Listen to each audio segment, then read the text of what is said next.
शांत मन से हर चुनौती का मुकाबला करना है। इसलिए मैं देशवासियों से भी कहूंगा कि हमें हर चुनौती के लिए तैयार रहना ही होगा। जैसा कि हम देख रहे हैं कि इस युद्ध को लेकर पल पल में हालात बदल रहे हैं।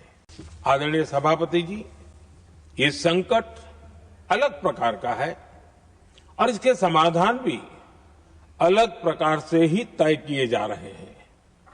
हमें धीरज के साथ, संयम के साथ, शांत मन से हर चुनौती का मुकाबला करना है। आदरणीय सभापति जी, जैसा कि हम देख रहे हैं कि इस युद्ध को लेकर पल पल में हालात बदल रहे हैं। इसलिए मैं देशवासियों से भी कहूंगा कि हमें हर चुनौती के लिए तैयार रहना ही होगा। इस युद्ध के दुष्प्रभाव लंबे समय तक रहने की प्रबल आशंका है, लेकिन मैं देशवासियों को भरोसा देता हूं, सरकार सतर्क है, तत्पर है और पूरी गंभीरता से रणनीति बना रही है, हर निर्णय ले रही है। देश की जनता का हित हमारे लिए सर्वोपरि है।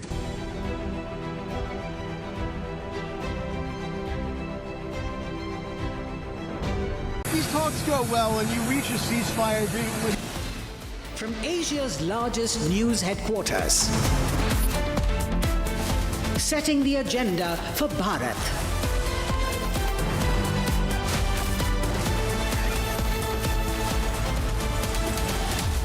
You're watching Republic.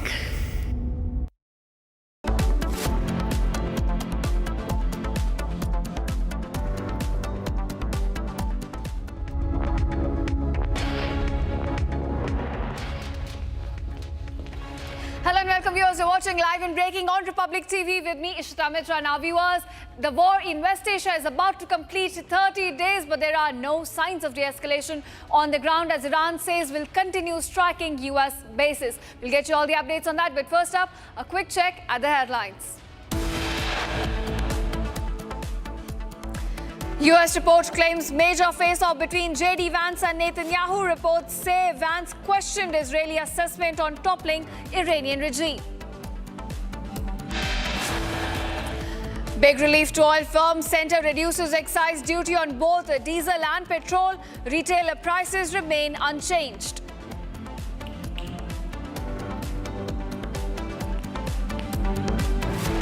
Massive defence push by India. Proposals worth rupees 2.28 lakh crore cleared. Dhanush gun system, runaway aerial surveillance system part of the deal. Big boost for armed forces. India signs rupees 858 crore deal for Tunguska missile system and P-8I jet maintenance. Prime Minister to interact with the Chief Ministers virtually on West Asia war preparedness shortly.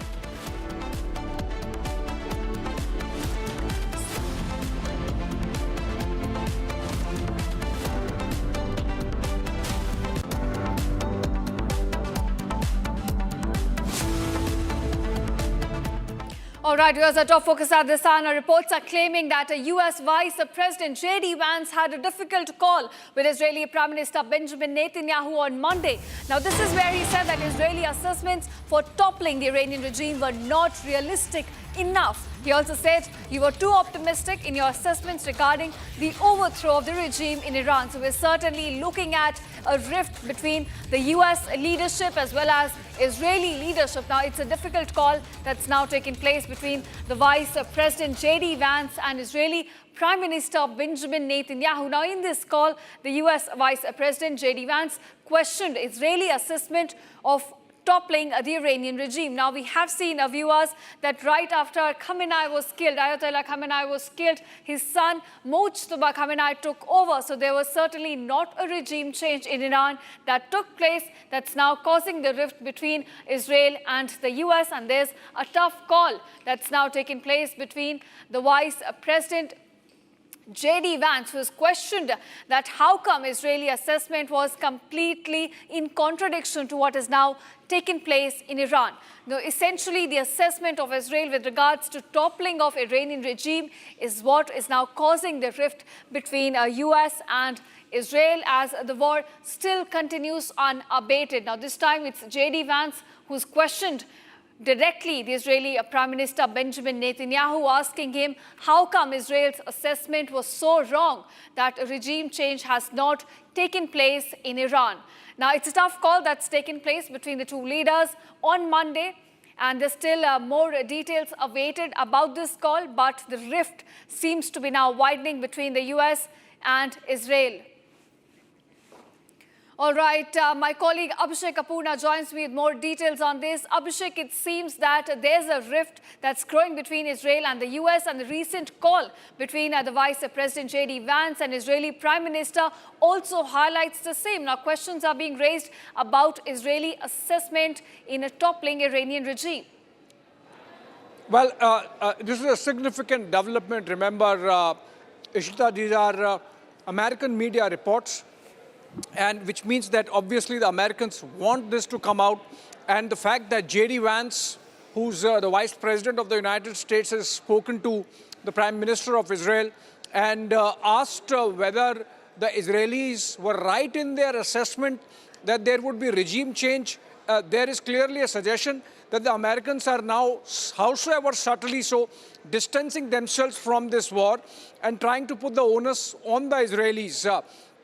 There is clearly a suggestion here in these reports that the Americans were perhaps waylaid, if not exactly misled, on the exact intelligence assessment about the ground situation in Tehran, which also suggests that the Americans just went into the war at the behest of the Israelis, or on the suggestion of the Israelis, or as per the plan of the Israelis. So I think this is the first time in the last 1 month since the beginning of the war that we are hearing that there is an element of disagreement, and not only just a small disagreement, a big disagreement on the assessment of the ground situation based on which this war was picked up and has gone on for 28 days, causing disruption not just in West Asia but the entire world. So I think with the kind of pressure that's been building up on the Americans, the kind of standoffish approach that the Europeans have taken, for example, the kind of talking back that we have seen from many other countries to the United States, with a tiny Sri Lanka not allowing Americans to use their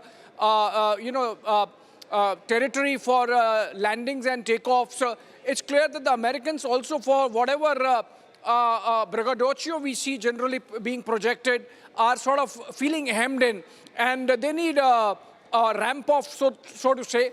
Ceasefire is one of them, where President Trump has sort of suggested over the last 48 hours with his statements that most of their military objectives have been achieved except for freeing the Hormuz, which are ideally those who benefit from Hormuz, including the Europeans, should have come and assisted.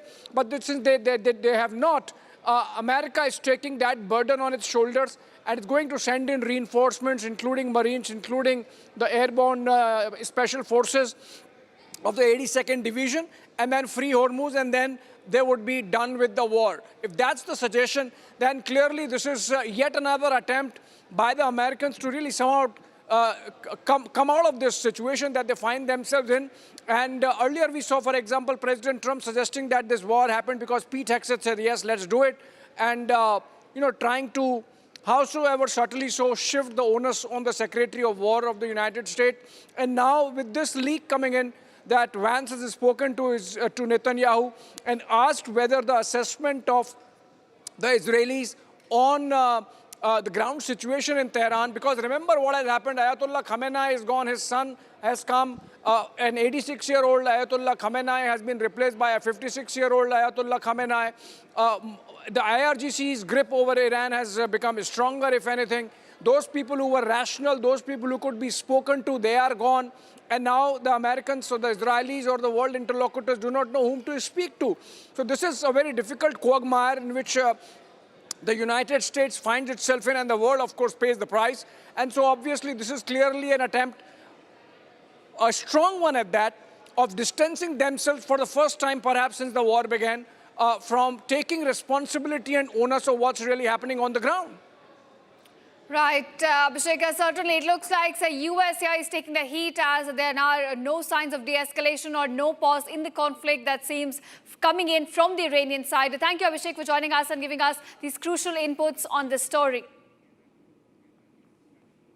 Now, viewers, talking about more developments we're getting from the battlefield. Now, this time Iran has targeted Israeli army's transportation center. Israel has been hit a big time this now, and Iran claims that it was in Tel Aviv that their headquarters has been hit. It's the largest transportation center of the Israeli army that's now been hit by Iran in the latest strikes as it continues with its assaults across the Israeli landscape. Now, we're looking at a big attack this time carried out on a transportation center. This is Israeli Army's transportation center that's now been hit by Iranian missiles. We've also accessed the video of the attack on your screen right now. You can see Iranian missiles are being launched to carry out attacks against the US and Israeli assets. And the latest one in this case has been carried out on a transportation center. It's a transportation center belonging to Israeli army in Tel Aviv that's now been hit by Iranian missiles. We have seen more and more attacks coming on civilian infrastructure, but military targets are also being hit by the Iranian strikes across Israel. And this time it's a transportation center of the Israeli army that's been hit in the latest strikes.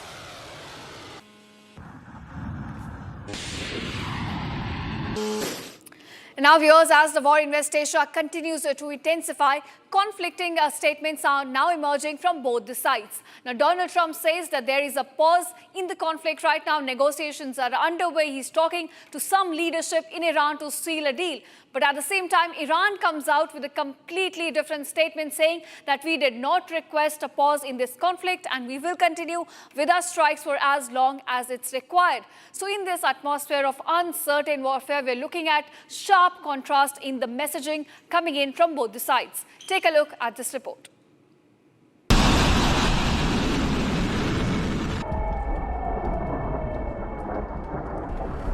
As the dynamics of the West Asia war continue to shift rapidly, contradictory statements are emerging from US and Iran, signaling that the conflict may not end anytime soon.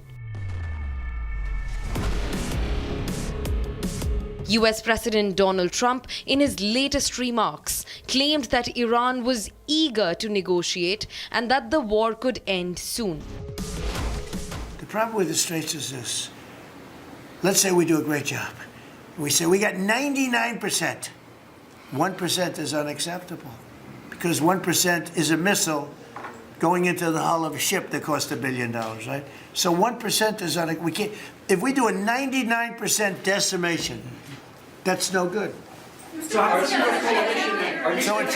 it's really, you know, a little bit. But I have a feeling it's going to clean up pretty quickly. I could just say this: they want to make, and I probably hurt our little negotiation. It gives them a little impetus to say, well, I wish you didn't say that. But they said yesterday that we weren't negotiating with them, and now they admit that we were negotiating with them. So they want to make a deal. The reason they want to make a deal is they have been just beat to shit. But Iran's foreign minister, Abbas Araghchi, has openly denied US's statement. He said that Iran will continue to defend itself and its territory as long as needed. In the face of earlier manifestations of lawlessness and atrocity in occupied Palestine, Lebanon, and elsewhere, indifference and silence in the face of injustices would bring no security and peace. It would invite more insecurity and right violations. The United Nations and the core values it embodies, as well as the overall human rights framework, are at serious stake. Araghchi also asserted that Iran has the right to defend itself against what he called acts of aggression and that US cannot so easily absolve itself of killing school children in Minab. Among the most harrowing manifestations of this aggression was the calculated, phased assault on Shajarat Tayyebe Elementary School in the city of Minab, south of Iran, where more than 175 students and teachers were slaughtered in cold blood. This barbaric attack is but the visible tip of a far bigger iceberg. Not only this, Araqchi issued a direct threat of strikes as he asked people to evacuate areas near US-Israeli bases, saying that they might be struck. Even as questions grow over negotiations that were reportedly underway before hostilities began, the West Asia war is now nearing its fourth week. Iran has repeatedly argued that under the UN Charter, it retains the right to defend itself against what it calls external aggression. With US claiming Iran wants a deal and Tehran insisting the war will continue as long as needed, the future of the conflict remains uncertain, leaving the geopolitical situation in West Asia increasingly unpredictable.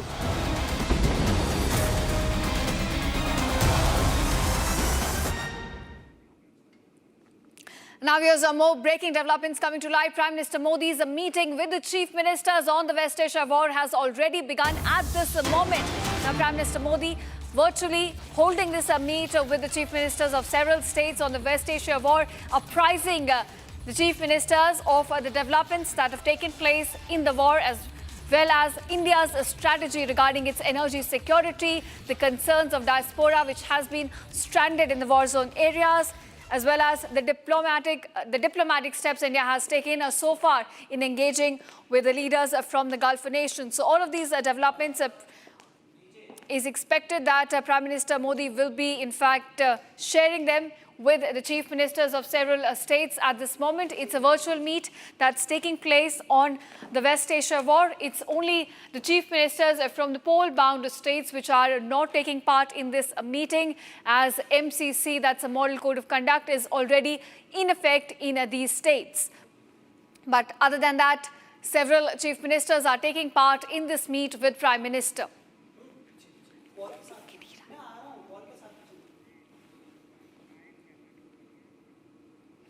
All right, now viewers, the central government on a Thursday cut excise duty on petrol and diesel for oil marketing companies, and the centre here slashed excise duty on petrol to about 3 rupees per litre, down from earlier 13, and the diesel duty has now been cut to 0, and this is down from 10 rupees per litre. Now the move here aims to help oil marketing companies reduce their recoveries amid the ongoing conflict in West Asia and absorb the larger shock from the global economic crisis that we are witnessing from the near closure of the Strait of Hormuz. Take a look at this report.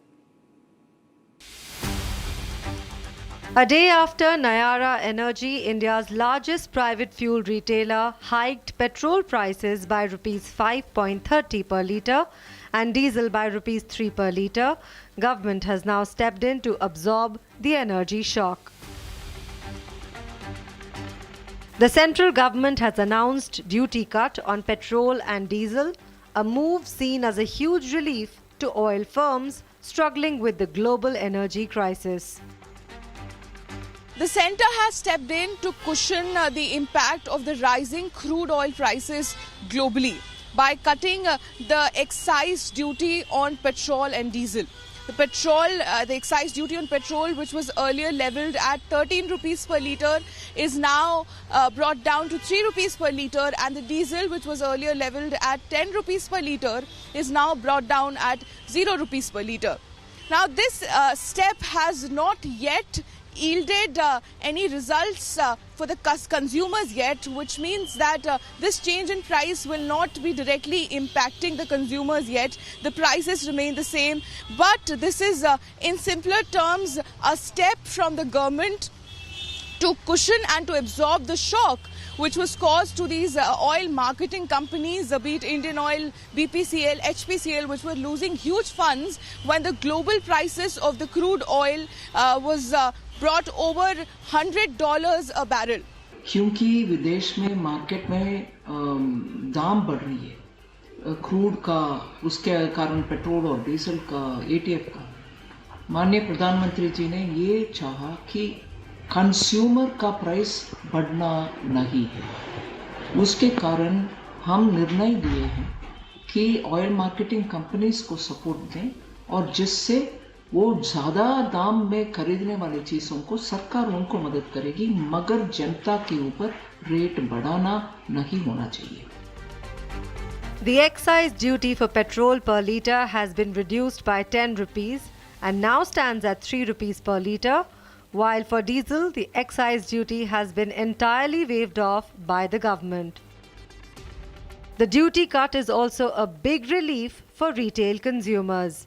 This as the government is bearing the cost of the crisis and oil firms will now be expected to keep the retail prices stable for consumers. The government also decisively quashed the rumors of a lockdown, saying there is no shortage of oil. हमारे देश में gas और oil कितने कम production होते हैं और हम बाहर से निर्भर रखते हैं। आम जिंदगी में सबको गैस चाहिए, सबको पेट्रोल डीजल चाहिए, तो इसको किसी तरह से दाम ना बढ़े, नियंत्रण में रखे, इसके लिए इतना बड़ा फैसला लेना, वो भी पेट्रोल तब 3 रुपया एक्साइज ड्यूटी रख दिया, इतना कम आप कल्पना भी नहीं कर सकते हैं, और डीजल में 0 कर दिया। Amid the ongoing war, another LPG tanker, Pine Gas, crossing the Strait of Hormuz, is set to dock in India. This as India secures itself against the energy crisis.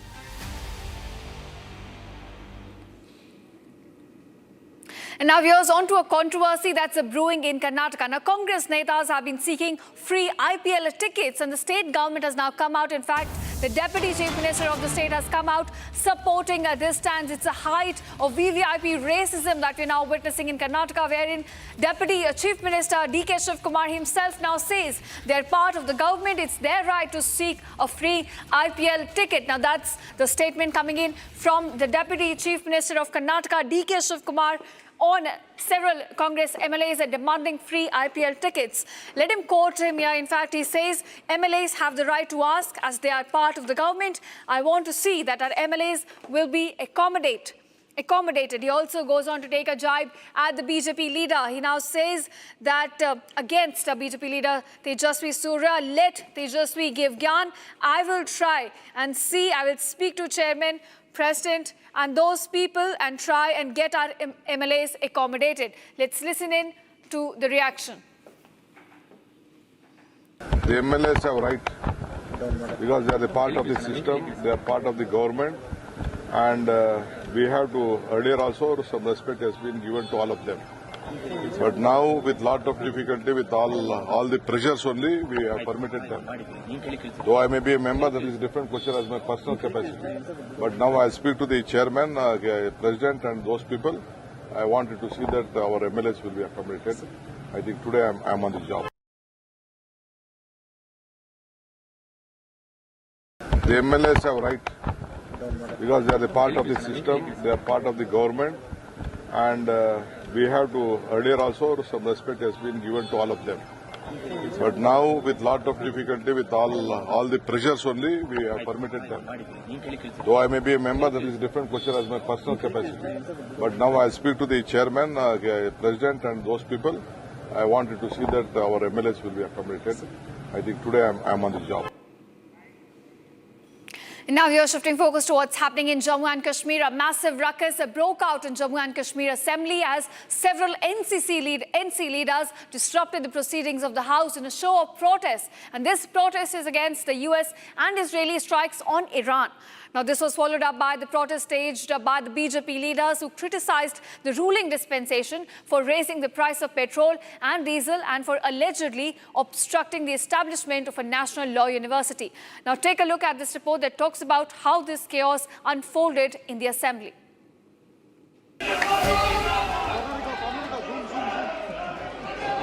Chaos broke out in Jammu and Kashmir's Legislative Assembly. National Conference leaders entered the assembly carrying Iran's former supreme leader Ayatollah Khamenei's picture, raising slogans in his support, waving posters, disrupting the budget session.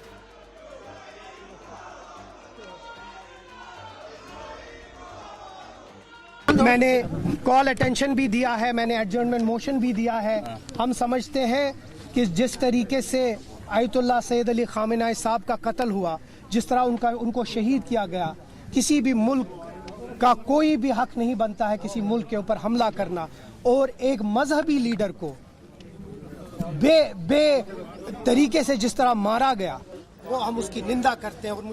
The protest over Iran war soon turned political.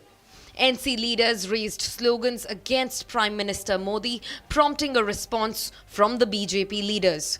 The result, a full-blown scuffle broke out between Congress MLA Irfan Hafiz Lone and BJP MLA Yudhvir Sethi.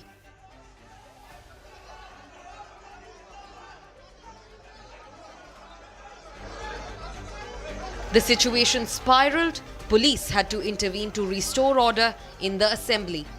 In view of the continuous disruption, the assembly was eventually adjourned. This was followed up by BJP legislators gheroing the assembly in protest.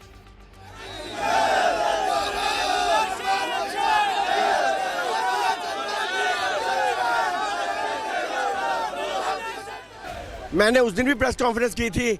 ये लोग अपना 2 रुपये इन्होंने पिछली बार भी बढ़ाया, 2 रुपये इस बार बढ़ा रहे हैं। करोड़ों रुपया ये लोग कमा रहे हैं, फिर भी NLU देते इनको तकलीफ है, फिर भी युवाओं को रोजगार नहीं मिल रहा, फिर भी जो सिलेंडर मुफ्त देने थे वो नहीं दे रहे, फिर भी बूढ़ियों को जो इन्होंने पेंशन देनी वो भी नहीं दे रहे। इसलिए सिर्फ खाने का काम है, बांटने का ये सरकार नहीं करती। BJP leaders demanded for establishment of a national law university in Jammu.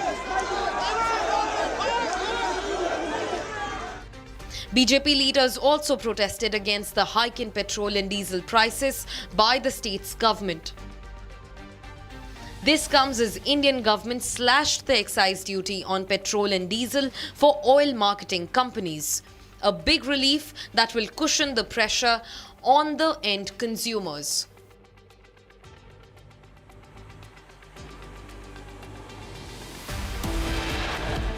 Now, yours coming up on the other side, Congress.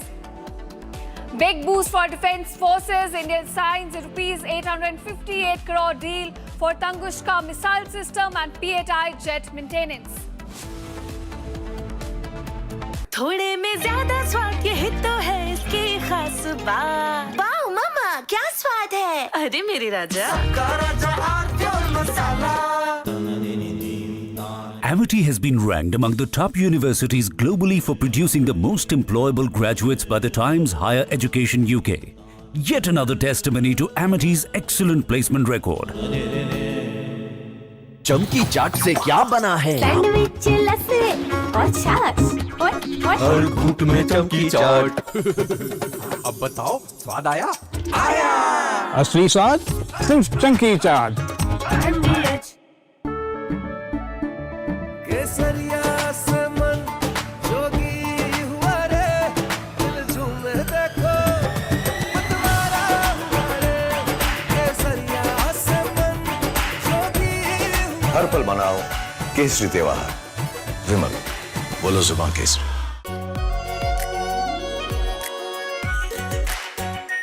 Are pure shahi paneer masala, delicious, healthy every day.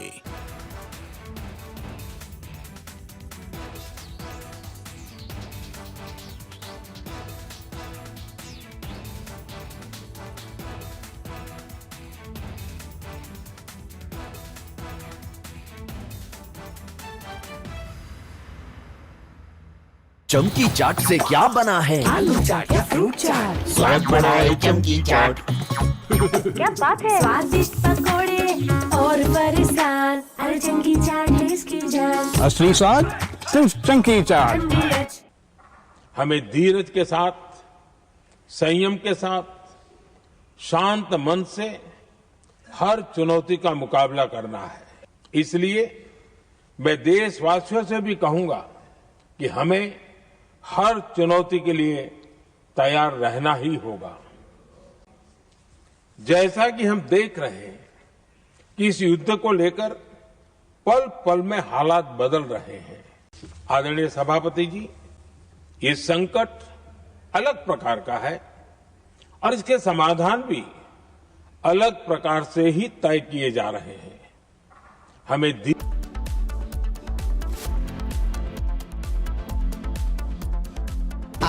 Pure सूजी पास्ता उबालो मिलाओ और खाओ 8 मिनट में तैयार। क्या टेस्ट है सबका राजा RBR मसाला। यानी इस घर में कुछ है जो टूटता नहीं। ये पिलर कभी नहीं टूटेगा। रुंगटा स्टील TMT से बना। रुंगटा नहीं तो घर स्ट्रॉन्ग नहीं। रुंगटा स्टील TMT बार एकदम सॉलिड। प्यास बुझाए ठंडक लाए सबको भाए जीरा से MDH का जलजीरा जीरा से। जीरा सिर्फ असली रिफ्रेशिंग, असली स्वाद, असली मजा। MDH केसरिया से मन जोगी हुआ रे दिल झूमे देखो मतवारा हुआ रे केसरिया से मन जोगी हर पल मनाओ केसरी त्योहार। विमल बोलो जुबान केसरी। थोड़े में ज्यादा स्वाद यही तो है इसकी खास बात। वाओ मामा क्या स्वाद है। अरे मेरे राजा मसाला। हमें धीरज के साथ, संयम के साथ, शांत मन से हर चुनौती का मुकाबला करना है। इसलिए मैं देशवासियों से भी कहूंगा कि हमें हर चुनौती के लिए तैयार रहना ही होगा। जैसा कि हम देख रहे हैं कि इस युद्ध को लेकर पल पल में हालात बदल रहे हैं। आदरणीय सभापति जी, ये संकट अलग प्रकार का है और इसके समाधान भी अलग प्रकार से ही तय किए जा रहे हैं। हमें धीरज के साथ, संयम के साथ, शांत मन से हर चुनौती का मुकाबला करना है। आदरणीय सभापति जी, जैसा कि हम देख रहे हैं कि इस युद्ध को लेकर पल पल में हालात बदल रहे हैं। From Asia's largest news headquarters, setting the agenda for Bharat.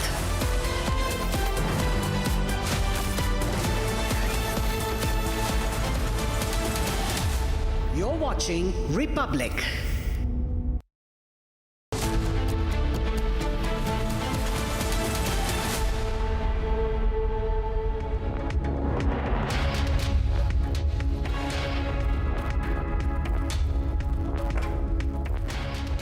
Good evening, viewers. You're watching World at War with me, Rakshita Mishra, and I have my colleague Gesu also joining us in the studios. We'll tell you about how Donald Trump is continuing with his carrot and stick approach. He has extended the deadline for Iran to open the Strait of Hormuz by 10 days now. It's going to be the 6th of April. That is going to be the deadline for Iran. But Gesu, we also have, of course, much more that we are going to cover in the next 25 minutes. Right, Rakshita. In fact, we're also talking about what's happening to the Israeli Defense Forces amid the multi-front war that it's fighting, one in Gaza, simultaneously the other one in Iran. Now, Israeli military chiefs have raised alarms saying that the Israeli Defense Forces are on the verge of collapse, and this is a security disaster. The Israeli cabinet is divided, and we're getting you all the details. But first, let's take a look at your headlines for the hour. US report claims major face-off between J.D. Vance and Netanyahu. Reports say Vance questioned Israeli assessment on toppling the Iranian regime.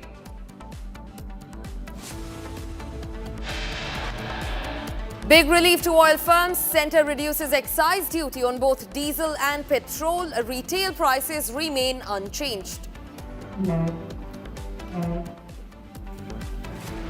Massive defense push by India. Proposals worth 2,28,000 crore rupees cleared. The Dhanush gun system, runway aerial surveillance system, part of the deal.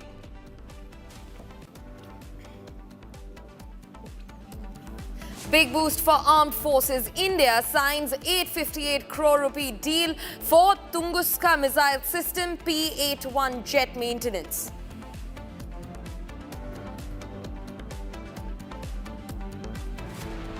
And Prime Minister Modi interacts with chief ministers virtually. The meeting begins West Asia on the West Asia war preparedness.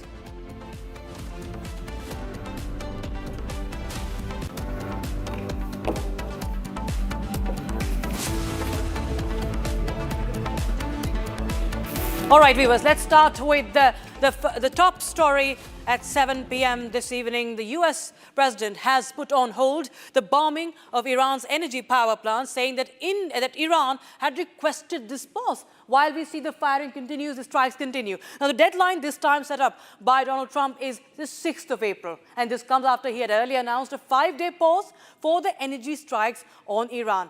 Now, at the same time, Trump claims that negotiations are also underway. Talks are being held with the Iranian leadership to seal a deal. While Trump claims there is also, we can see the mobilization of the troops happening on ground. 7,000 of U.S. troops continue to build up the presence in West Asia. The big question now remains, is this a genuine pause or just a tactical breather for the United States to inflict what is being touted as the final blow?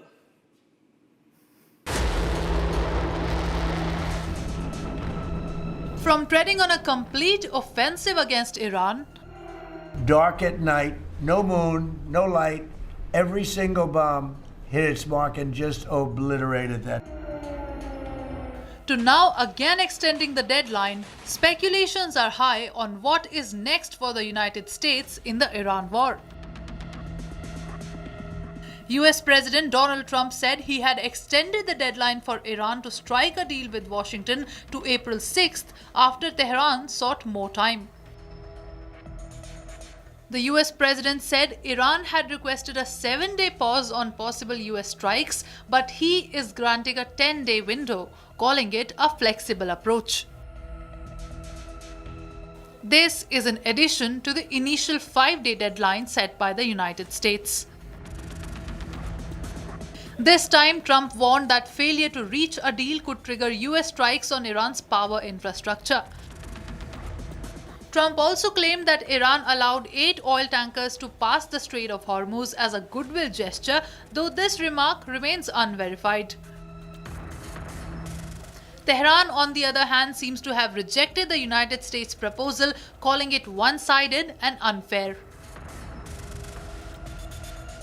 This development comes as the United States boosts its military presence in West Asia, raising fears of escalation. However, the markets did respond a little positive to Trump's extension, this as global equities showed recovery and Brent crude also dipped after a sharp surge. With markets desperately hoping for a respite but no diplomatic breakthrough in sight, tensions still remain high in West Asia.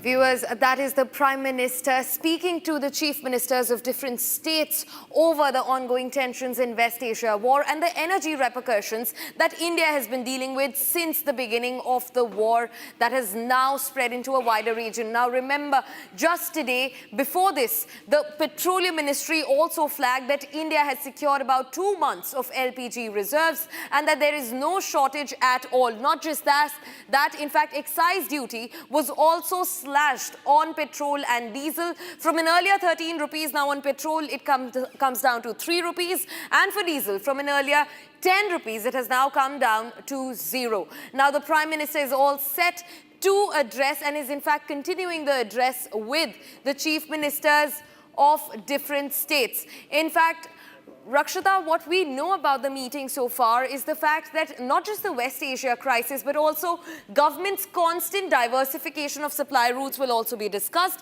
Not just that, but states have to now weigh in on the responsibilities and share the responsibility with the central government, especially when it comes to distribution of LPG, PNG, LNG, and even petroleum in different states. Right.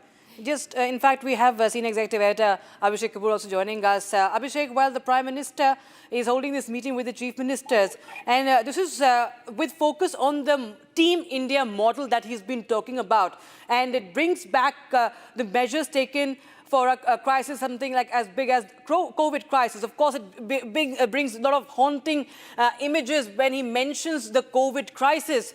But yes, there will be measures that will be taken. What are we expecting in this briefing, in the measures that will be suggested?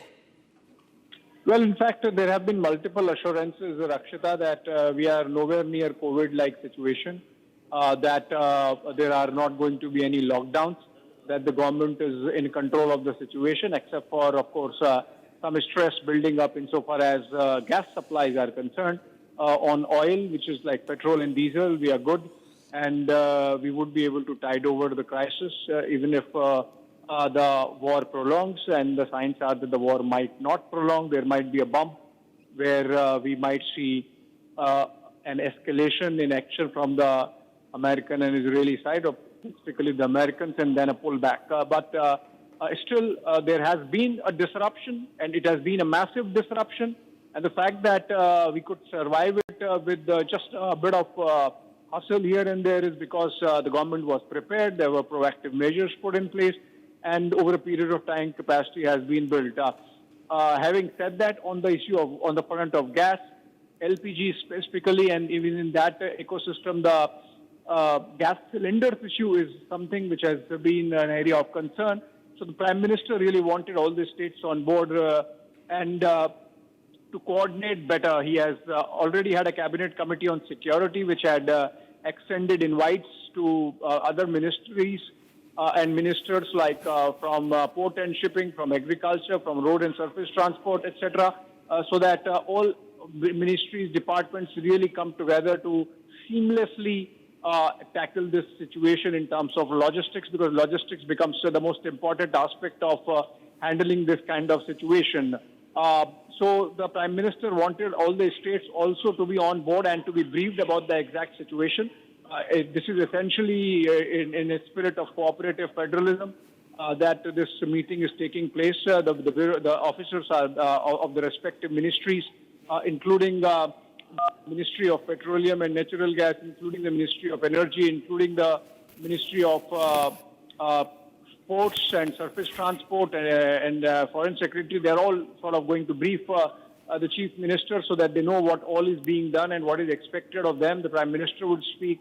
The Chief Ministers, if they have to give input, would be speaking on the agenda, of course, is to make sure that the essentials, the essential commodities, which includes, it's not just limited to fuel, by the way. Fuel is the most important aspect, but where the government, of course, does most of the heavy lifting.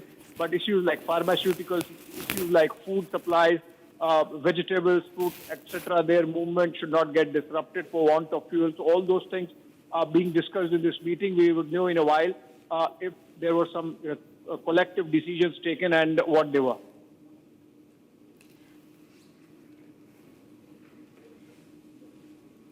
Right, Abhishek. In fact, we're also being joined by CA V. Subramaniam, who is a senior economist and is going to speak to us about what's been ongoing. Sir, thank you very much for speaking to Republic First. Now I want to understand from you, in the looming threat of the entire energy crisis, India says that they have been able to secure 2 months' worth of LPG. What does this mean? And also speak to us about the fuel costs as well. The shock absorbance system that's been put in place by the government. They have absorbed all extra shocks of price fluctuation, and that's what the Finance Minister Nirmala Sitharaman has said, and excise duty on top of it has also been slashed.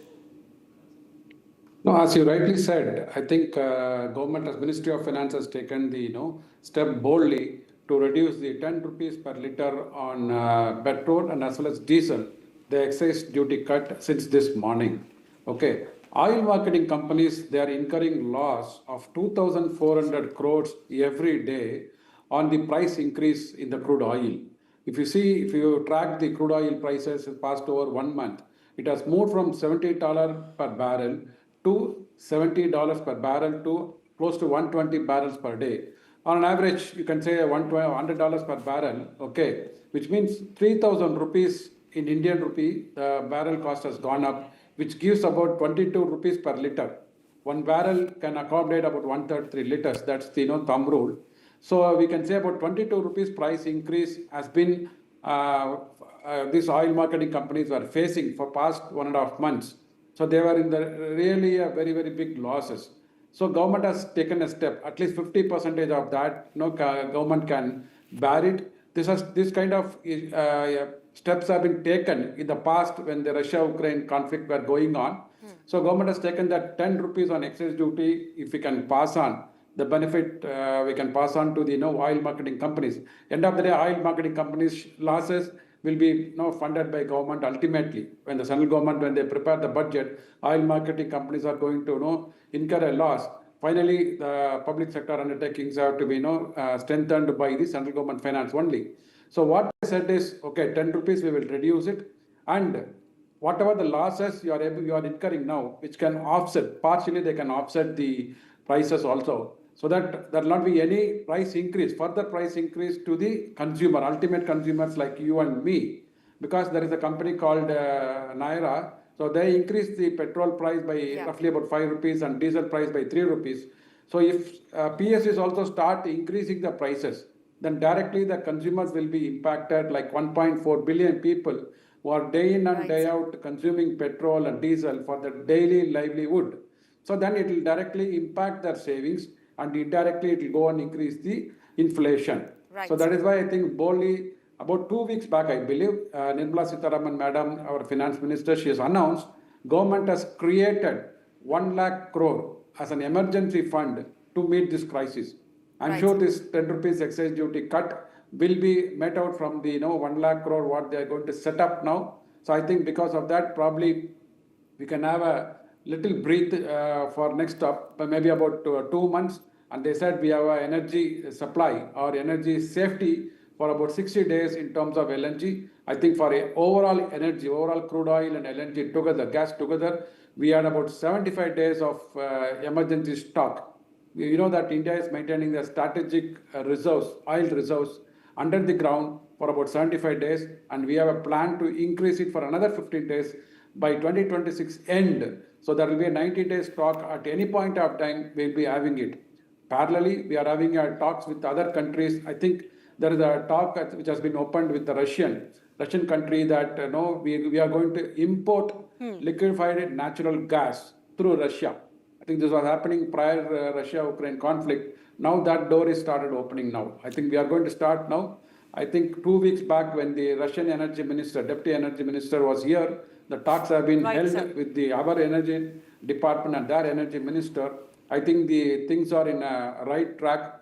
Hopefully, I think the chief ministers and prime ministers meeting, what we are having today, these things will be discussed, and I think the proper strategy will come out after this meeting. Very quickly, Mr. Subramaniam, I want to understand from you, in very simpler terms for our viewers, for the common man, how does it really impact inflation? Are we going to see a serious hit in the future, in the near future?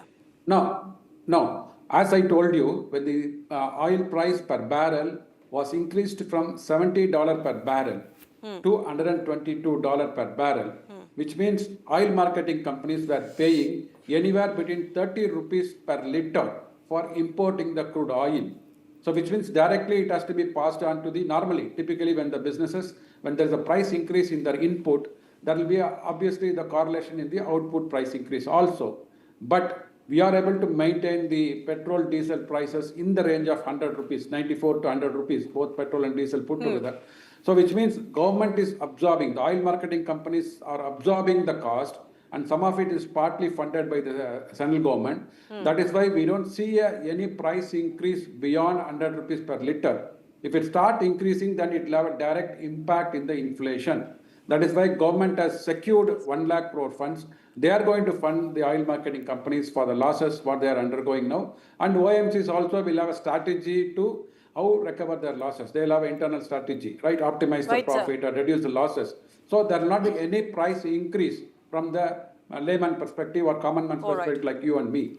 Right, thank you so much, Mr. Subramaniam, for joining us with your insights on the story. Gesu, well, that's of course what we understand with the analysts telling us that it could be not so much of a case to worry for India. But yes, we do expect more to come out from this meeting as it's still underway. Definitely.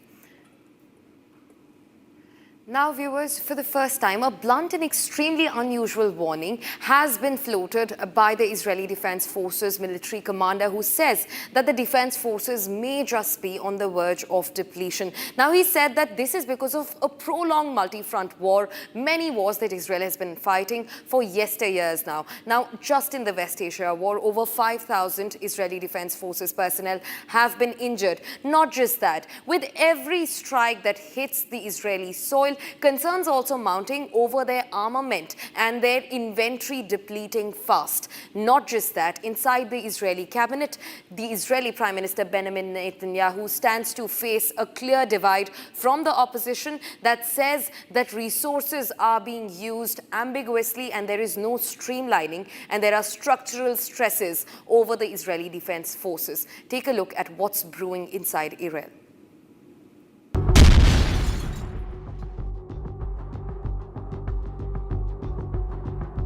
A stark warning from Israel's top military commander, raising concerns over the IDF's long-term sustainability.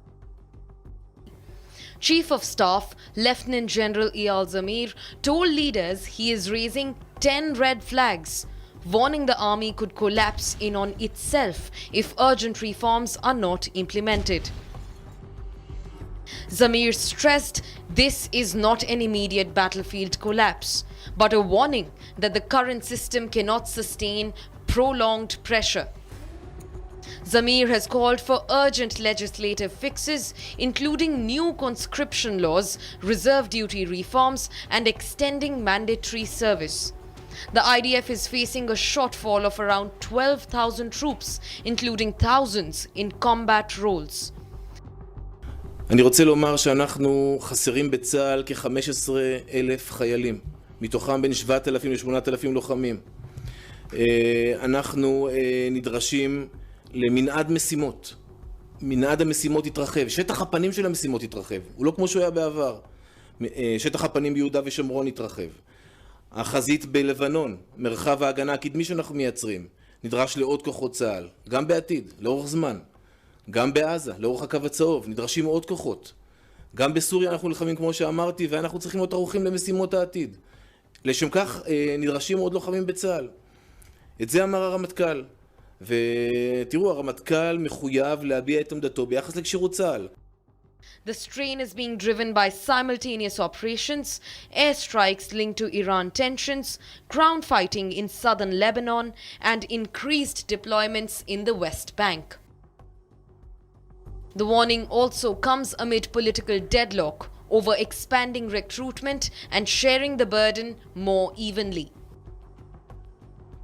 Opposition leader Yair Lapid has hit out at the government, accusing it of entering a multi-front war without adequate planning.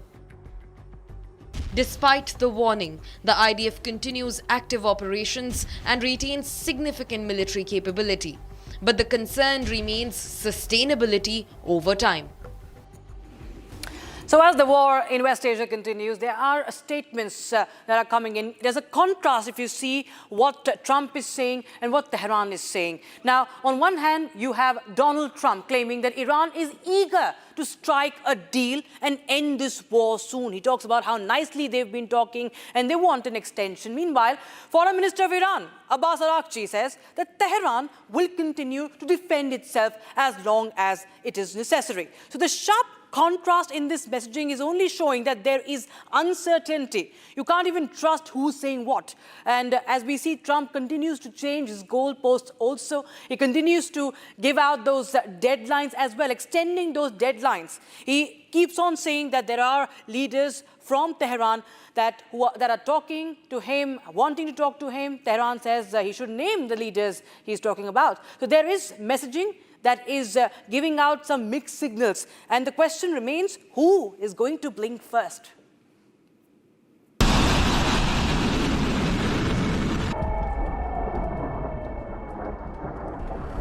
As the dynamics of the West Asia war continue to shift rapidly, contradictory statements are emerging from US and Iran, signaling that the conflict may not end anytime soon. US President Donald Trump, in his latest remarks, claimed that Iran was eager to negotiate and that the war could end soon. The problem with the Straits is this. Let's say we do a great job. We say we got 99%. 1% is unacceptable because 1% is a missile going into the hull of a ship that cost $1 billion, right? So 1% is we can't. If we do a 99% decimation, that's no good. So it's really, you know, a little bit. But I have a feeling it's going to clean up pretty quickly. I could just say this: they want to make, and I probably hurt our little negotiation. It gives them a little impetus to say, well, I wish you didn't say that. But they said yesterday that we weren't negotiating with them, and now they admit that we were negotiating with them. So they want to make a deal. The reason they want to make a deal is they have been just beat to shit. But Iran's Foreign Minister Abbas Araghchi has openly denied US's statement. He said that Iran will continue to defend itself and its territory as long as needed. In the face of earlier manifestations of lawlessness and atrocity in occupied Palestine, Lebanon, and elsewhere, indifference and silence in the face of injustices would bring no security and peace. It would invite more insecurity and right violations. The United Nations and the core values it embodies, as well as the overall human rights framework, are at serious stake. Araghchi also asserted that Iran has the right to defend itself against what he called acts of aggression, and that US cannot so easily absolve itself of killing school children in Minab.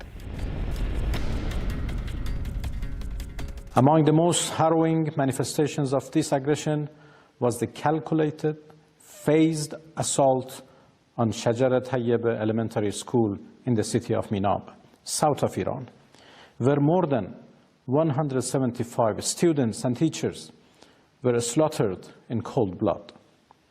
This barbaric attack is but the visible tip of a far bigger iceberg. Not only this, Araghchi issued a direct threat of strikes as he asked people to evacuate areas near US-Israeli bases, saying that they might be struck.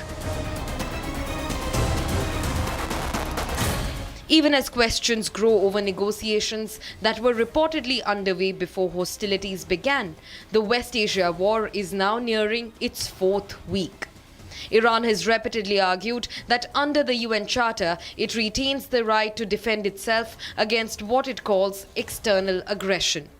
With US claiming Iran wants a deal and Tehran insisting the war will continue as long as needed, the future of the conflict remains uncertain, leaving the geopolitical situation in West Asia increasingly unpredictable.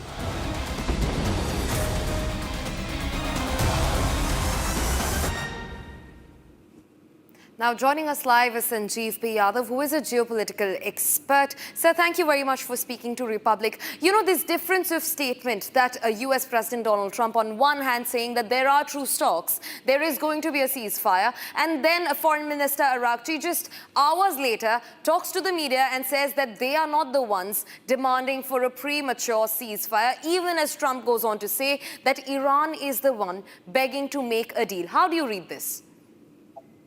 Well, I think we can know a few different things quite clearly. One, there is a struggle for leadership at the top in the IRGC, in Iran, and there's most assuredly chaos going on in terms of various factions and forces. And I think part of the narrative control that President Trump exercises with his truth socials and his commentary is that he's constantly probably even feeding into that chaos and this fear within different factions about who's talking to whom and who's engaging with whom. Now, it's clear from the multi-party or multi-nation coalition that is involved in facilitating these talks that the talks are happening.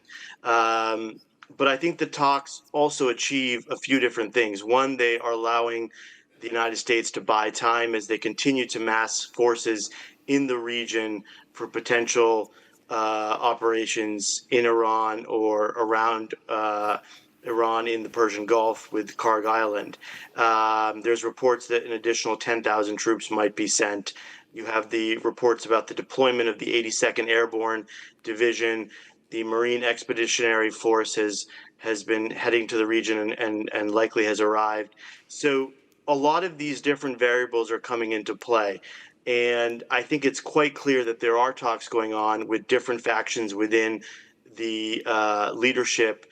There are even reports out of, I think, Pakistan and some of the other countries that are involved in the talks about even specific requests have been made about not targeting certain individuals in the IRGC in ongoing strikes by the Israelis or the Americans going forward, given that those are the counterparties that are actually engaging at this time. So it's clear talks are going on based on many different reports from different parties. And I think we are seeing that on one side, you have the American forces massing in the region with a clear signal about what might be upcoming. Yep. And you have an IRGC that is trying to figure out how they survive and live to either fight another day or live to continue to control Iran. And within that, you have a fractured leadership with most of the top leadership taken out in the first wave of the attacks, and a fractured remaining leadership that is trying to survive. So I think we need to keep all of that close to mind in terms of how we view the ongoing conversations and talks going forward. And I think we need to keep one other fact in mind, which is the president and the Americans are going to have a summit with the Chinese, I think around May 14th. Yeah. And a lot of the thinking that is going on around this conflict will be sending signals to the Chinese in advance of those talks. Yeah. So there's a lot of different messaging coming out of this. Yeah. Mr. Yadav, also the fact that there are cracks that are now coming to the surface as far as the US and Israel are concerned. And the latest what we're learning is that, J.D. Vance had a really heated conversation with Benjamin Netanyahu. The fact that he says that, not really an appropriate war has been sold to Trump. That's what, in short, we understand with the international reporting, the headline that are doing the rounds. The fact that he was too optimistic. Vance says that Netanyahu has been too optimistic about the idea of, eliminating the Iranian leadership is concerned. And there's a lot of question about who really is the leader. Does America, do they really recognize the new Ayatollah as, or rather, his son, Ayatollah Khamenei's son, as the Ayatollah, as the leader? Who are they speaking to? There's no clarity on that. On the other hand, you have J.D. Vance, who is expected to lead the talks if they happen for a deal, as Trump says. There are cracks emerging. You think that this will weaken the United States and this entire conflict and their stand as well here?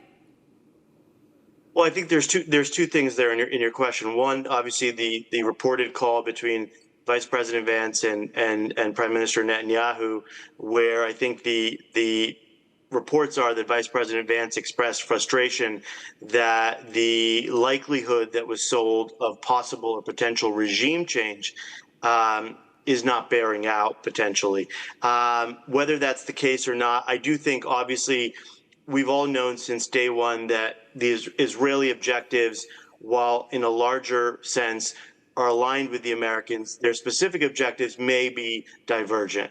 But I do not think that there's any significant daylight between the Americans and the Israelis going forward, nor will there be, depending on what decisions President Trump makes in terms of whether America comes to a ceasefire agreement or a deal with the Iranians, or America chooses to move on.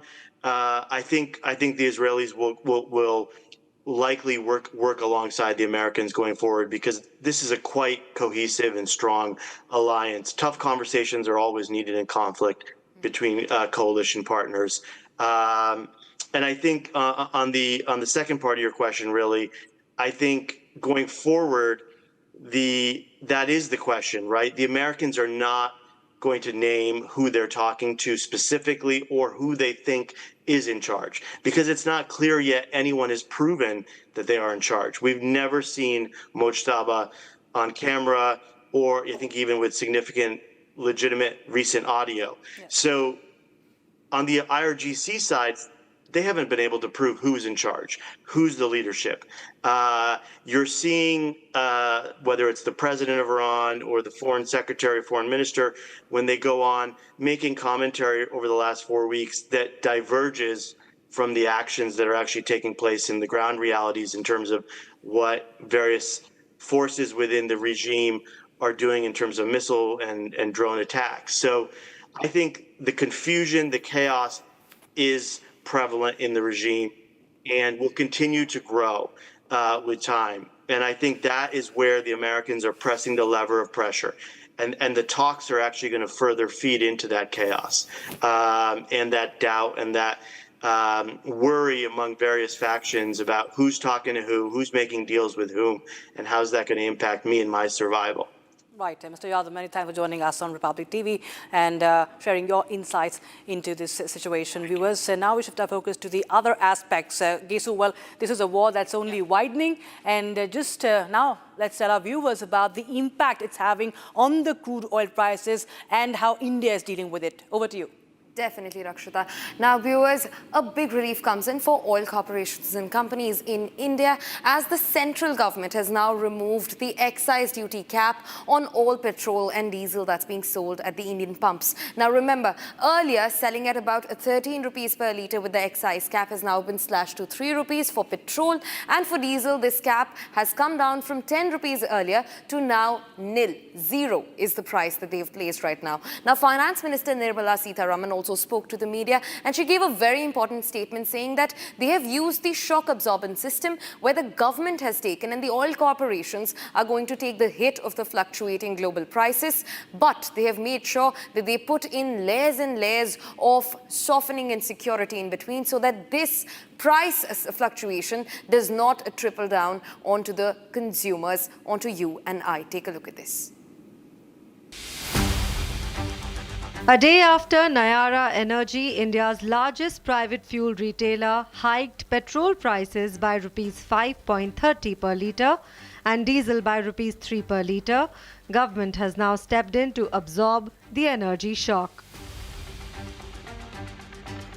The central government has announced duty cut on petrol and diesel, a move seen as a huge relief to oil firms struggling with the global energy crisis. The centre has stepped in to cushion the impact of the rising crude oil prices globally by cutting the excise duty on petrol and diesel. The excise duty on petrol, which was earlier levelled at 13 rupees per litre, is now brought down to 3 rupees per litre, and the diesel, which was earlier levelled at 10 rupees per litre, is now brought down at 0 rupees per litre. Now, this step has not yet yielded any results for the consumers yet, which means that this change in price will not be directly impacting the consumers yet. The prices remain the same, but this is in simpler terms a step from the government to cushion and to absorb the shock which was caused to these oil marketing companies, be it Indian Oil, BPCL, HPCL, which were losing huge funds when the global prices of the crude oil was brought over $100 a barrel. क्योंकि विदेश में market में दाम बढ़ रही है crude का, उसके कारण पेट्रोल और डीजल का, एटीएफ का, माननीय प्रधानमंत्री जी ने ये चाहा कि कंज्यूमर का प्राइस बढ़ना नहीं है। उसके कारण हम निर्णय लिए हैं कि ऑयल मार्केटिंग कंपनीज को सपोर्ट दें और जिससे वो ज़्यादा दाम में खरीदने वाली चीज़ों को सरकार उनको मदद करेगी, मगर जनता के ऊपर रेट बढ़ाना नहीं होना चाहिए। The excise duty for petrol per litre has been reduced by 10 rupees and now stands at 3 rupees per litre, while for diesel the excise duty has been entirely waived off by the government. The duty cut is also a big relief for retail consumers. This as the government is bearing the cost of the crisis and oil firms will now be expected to keep the retail prices stable for consumers. The government also decisively quashed the rumours of a lockdown, saying there is no shortage of oil. हमारे देश में gas और oil कितने कम production होते हैं और हम बाहर से निर्भर रखते हैं। आम जिंदगी में सबको गैस चाहिए, सबको पेट्रोल डीजल चाहिए, तो इसको किसी तरह से दाम ना बढ़े, नियंत्रण में रखे, इसके लिए इतना बड़ा फैसला लेना, वो भी पेट्रोल तब 3 रुपया एक्साइज ड्यूटी रख दिया, इतना कम आप कल्पना भी नहीं कर सकते हैं। और डीजल में 0 कर दिया। Amid the ongoing war, another LPG tanker, Pine Gas, crossing the Strait of Hormuz, is set to dock in India. This as India secures itself against the energy crisis. And we welcome CAV Subramaniam, senior economist and political analyst, joining us this evening. Sir, what, in simpler terms, this piece of news really mean for the common man? Does this necessarily mean that the retail prices will also be cut, or is it a preventive measure? No, every day whenever we are going to wake up in the morning, so the common man question rises every day. So what is going on? Crude oil prices are going up. Whether if I'm going to fill my petrol for my bike, whether I'm going to pay the petrol price, whether it is 100 rupees or 110 or 120. So that panicking mindset is there in everybody's mind now. So that has been put to rest now. So government said there will not be any price increase at the pumping stations or oil pumping stations, right? So there will not be any price increase for petrol or diesel. The shock has been absorbed by the central government. Like Madam was telling, 10 rupees per litre for diesel and as well as petrol. Petrol was charged at 13 rupees excise. Now it has been brought down to 3 rupees. So the 10 rupees government has given a reduction to the oil marketing companies so that whatever the money they are paying to the crude oil suppliers, so they can meet out some losses from there. Similarly for diesel, excise duty was levied at 10 rupees. Now it has been brought to 0. So the oil marketing companies need not pay any excise duty on the diesel. So public people like you and me can be rest assured that there will not be any price increase when we are going to fill petrol or diesel for our vehicles. So that is the measure what government has taken. Also, government is taking a measure to charge export duty. I think some of the petroleum products we are exporting for a better refined process, better refined products. For that export products, the export duty has been increased, which means I think there is a government information which says about 1,500 crores for 15 days of export, or put it simply, 3,000 crores we are going to get an additional revenue from export duty. And by cutting down the excise duty, government is going to lose 7,000 crores, which means net to net, government is going to lose a revenue of 5,500 crores for 15 days. Yeah. On a monthly basis, 3,000, on a 6,000 crores and 12,000 crores. So on an overall, if you see on a yearly basis, we'll be incurring about 1,30,000 crores on a yearly basis for the government. Against this, they have benchmarked about 1 lakh crore from the emergency fund, which they have kept it aside in the 2 weeks back. So people can be rest assured that price increase will not be passed on to the customers, end customer, and government is also talking to other alternate countries where we can get the energy supplies very quick and fast on a turnaround basis. So that is a message what we can hear from the finance minister's talk today this morning. And obviously, Prime Minister is having a talk with all the chief ministers of the state. Right. So maybe after the meeting, there may be some outcome how to handle the energy crisis by optimizing the usage of resources, by optimizing the prices, right, or optimizing the taxes. All those things we can wait for some update from the Prime Minister's office. Right, Mr. Subramanian, thanks so much for joining us. And now we shift our focus to the images that are coming in from the war zone. Kesu, the first one is from Lebanon. The smoke that was seen rising over the Beirut skyline now, Lebanon's capital, completely blown off by the continuous strikes. Now remember, Israel is not fighting a one-faceted war. Israel is also fighting against the proxy Hezbollah, which sits deep inside the Lebanese territory. As a part of those strikes, Lebanon's capital can be seen burning. And in fact, we also have visuals coming in from Iran. Now, we see the wave number 82 of Operation True Promise 4 is being carried out using drones that target the US and allied military sites across this region. This is coming in from different parts of Iran. And this is, in fact, not really, this is from Iran. But they are, of course, carrying out these strikes in different parts of the Gulf, in Israel, and different bases, and those infrastructure that is connected with the United States of America. And this operation continues even as Donald Trump claims that there are talks underway. Right, now for the third visual that we have lined up for you, the Israeli army continues its ground incursions in southern Lebanon. Now troops are dismantling Hezbollah infrastructure, locating their weapons, their armament and carrying out strikes from both land and air. These are the visuals on your screens of troop advancements in Lebanon.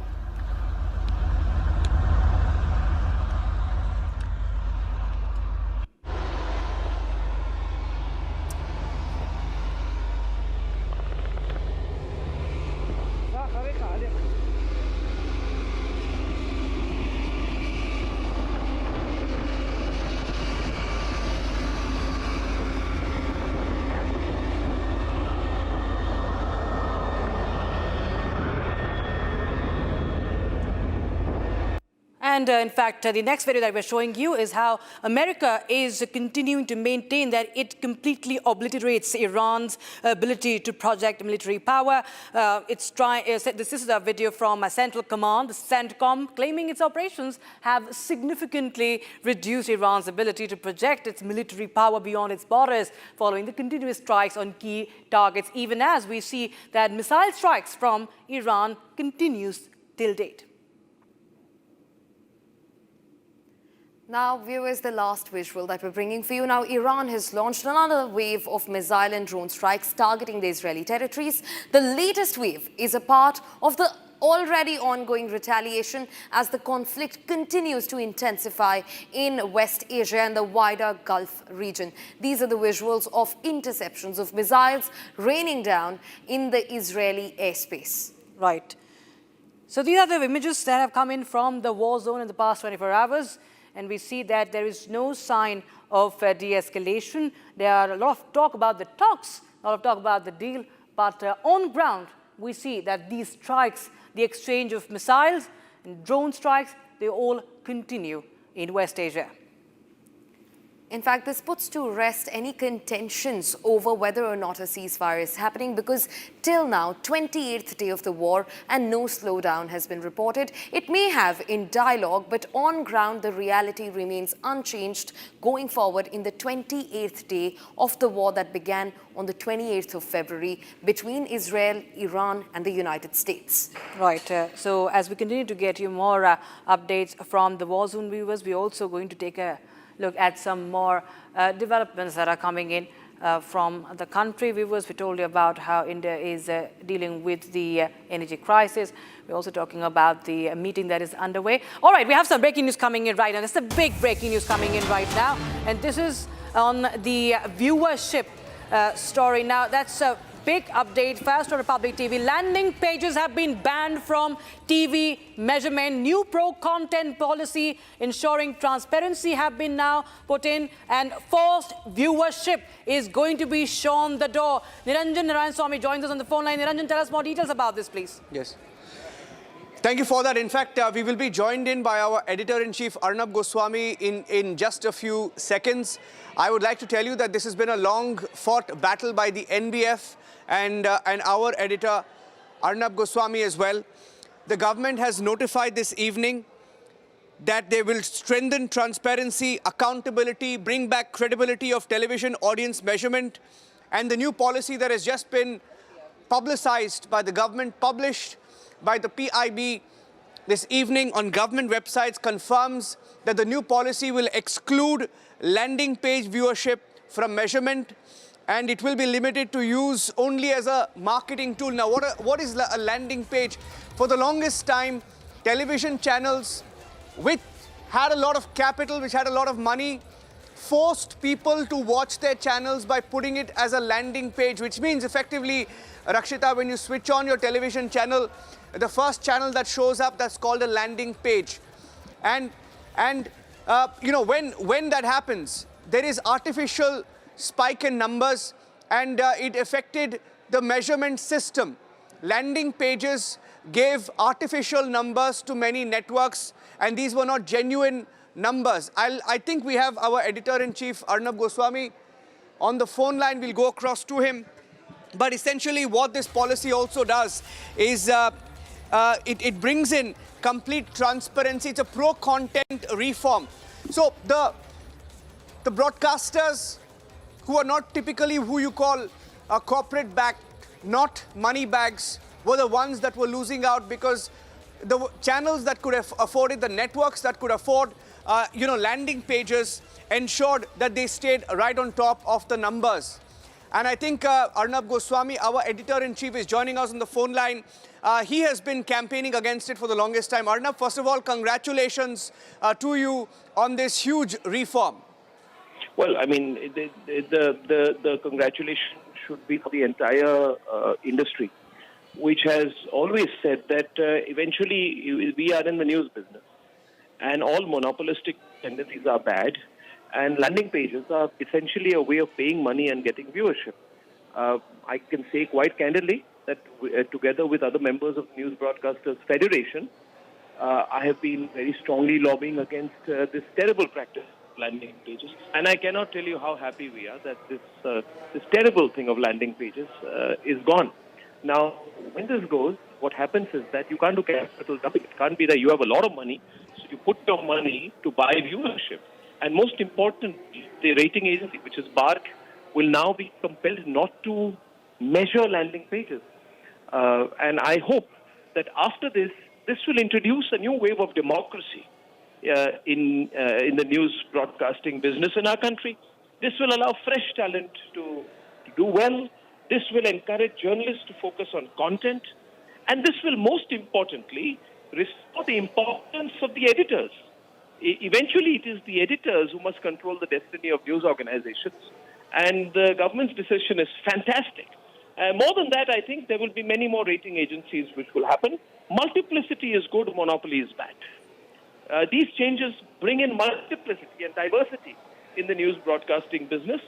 And we're very happy with it, Niranjan. And I think that particularly for professionals like you, editors like you, and all editors in our broadcasting business, this could be a game changer because now you can compete on a truly level playing field, which I think it will turn out to be whenever the ratings are back. Well, absolutely. And Arnab, just one question from you. A lot of, the smallest of the channels, you go across India, there are so many channels, upwards of 500. Yes. The most marginalized ones, which could not afford to buy a landing page, were the ones that were losing out because typically the money bags got all the advertisement. It was a monopoly, like you said. So how do you see them look at this today? I'm sure you're already contacting them. Yeah, many of them have already spoken to me, all very, very happy. And more than that, I would say they're relieved because the news broadcasting business its survival has been in doubt. How do you survive when someone can just pay out viewership? Eventually, the advertiser would have gone by that fake viewership, coerced viewership, forced viewership. Now that goes. And now, therefore, our many partners in the channels, many of them are members of the News Broadcasting Federation, but even if they are not, now believe that they have a chance. So I think the owners and editors of these organizations can go to their professionals and say, let's do the news well, right? Don't worry, money will not determine the destiny of the news business in this country. Your coverage will, your journalism will. So I think for them and for all of us, it's a defining moment. And very happy that this has happened. I think the broadcasting industry will skyrocket from here. Once again, congratulations, Arnab. I know how you've fought for this to go. So thank you and congratulations. Ladies and gentlemen, thank you for being with us and supporting Republic. I'm handing it back to the studio and just wanted to share this, this fantastic bit of news that came into our newsroom. Back to you, Rakshita. Right. That, of course, is a big story, and Republic TV continues to show you those the realities and the glaring realities, in fact, what has been happening as far as the forced viewership. And, of course, the fight continues. But, yes, it's a big news, a great news coming in. Thank you so much, Niranjan, for joining us, and Arnab for joining us here. And with that, viewers, we step into a very, very short break. But on the other side, don't go anywhere. We continue to get you what's really happening in West Asia with the debate at 8 p.m. In fact, we'll also talk about whether or not what Trump has been saying about the war in Iran stands true as he continues to make ceasefire claims, Rakshita, and Iran's foreign minister has refuted all of them. Right after a short break at 8 p.m. on Republic.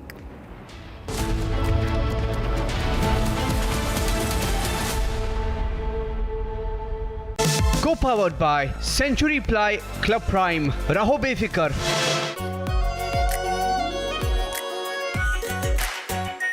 Our Pure Shahi Paneer Masala.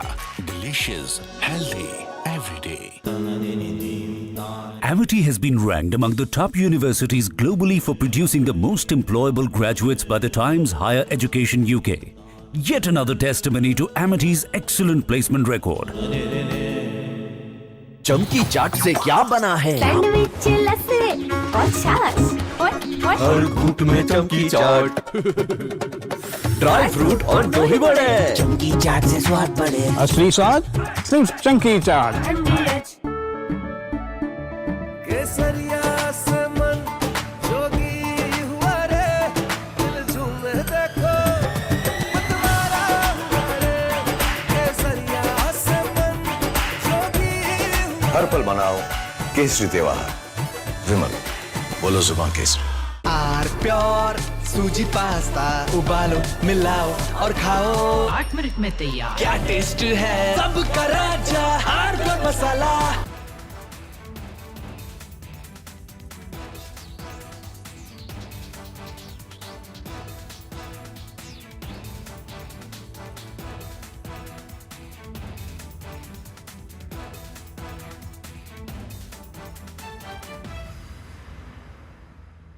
चमकी चाट से क्या बना है? Sandwich, लस्सी और छाछ और हर घूंट में चमकी चाट। अब बताओ स्वाद आया? आया।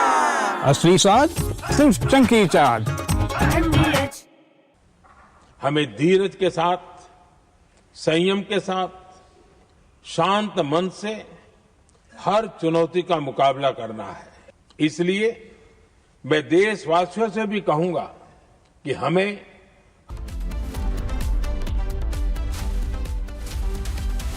Co-powered by Century Ply Club Prime. Raho befikar. थोड़े में ज्यादा स्वाद, यही तो है इसकी खास बात। वाओ मामा, क्या स्वाद है? अरे मेरे राजा, सबका राजा आर प्योर मसाला। केसरिया से मन जोगी हुआ रे, दिल झूमे देखो मतवारा हुआ रे। केसरिया से मन जोगी हुआ। हर पल मनाओ केसरी त्योहार। विमल, बोलो जुबान केसरी। प्यास बुझाए, ठंडक लाए, सबको भाए जीरा से। MDH का जलजीरा जीरा से। जीरा सिर्फ असली रिफ्रेशिंग, असली स्वाद, असली मजा। रानी, इस घर में कुछ है जो टूटता नहीं। ये पिलर कभी नहीं टूटेगा। रुंगटा स्टील TMT से बना। रुंगटा नहीं तो घर स्ट्रॉन्ग नहीं। रुंगटा स्टील TMT बार एकदम solid.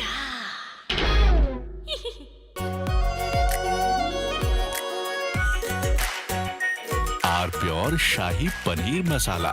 Delicious, healthy, every day.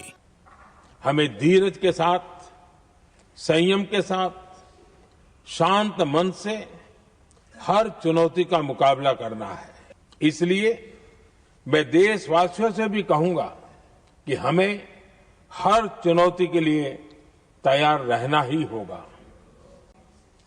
जैसा कि हम देख रहे हैं कि इस युद्ध को लेकर पल पल में हालात बदल रहे हैं।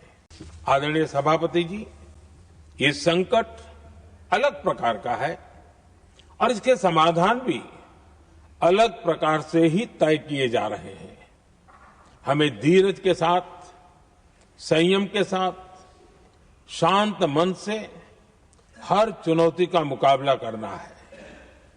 आदरणीय सभापति जी, जैसा कि हम देख रहे हैं कि इस युद्ध को लेकर पल पल में हालात बदल रहे हैं। इसलिए मैं देशवासियों से भी कहूंगा कि हमें हर चुनौती के लिए तैयार रहना ही होगा। इस युद्ध के दुष्प्रभाव लंबे समय तक रहने की प्रबल आशंका है, लेकिन मैं देशवासियों को भरोसा देता हूं, सरकार सतर्क है, तत्पर है और पूरी गंभीरता से रणनीति बना रही है, हर निर्णय ले रही है। देश की जनता का हित हमारे लिए सर्वोपरि है।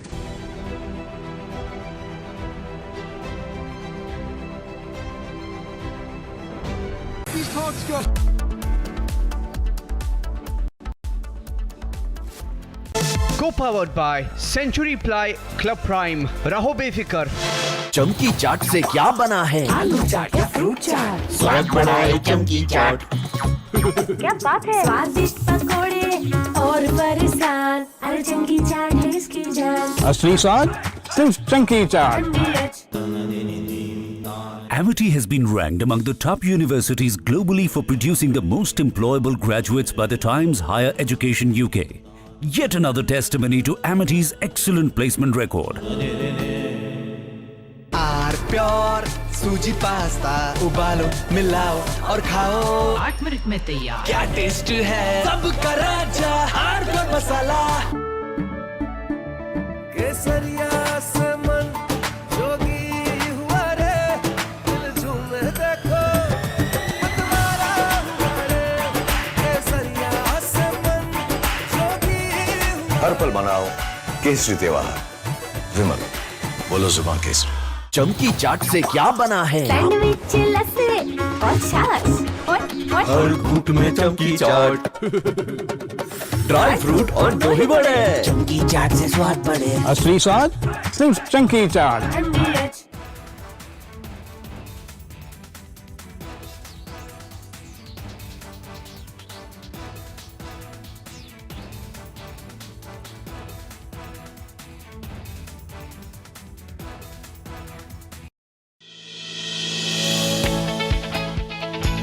Indian real estate is going through one of its most important transitions. This is not a story of developers versus buyers. This is a story of the market finally becoming more balanced.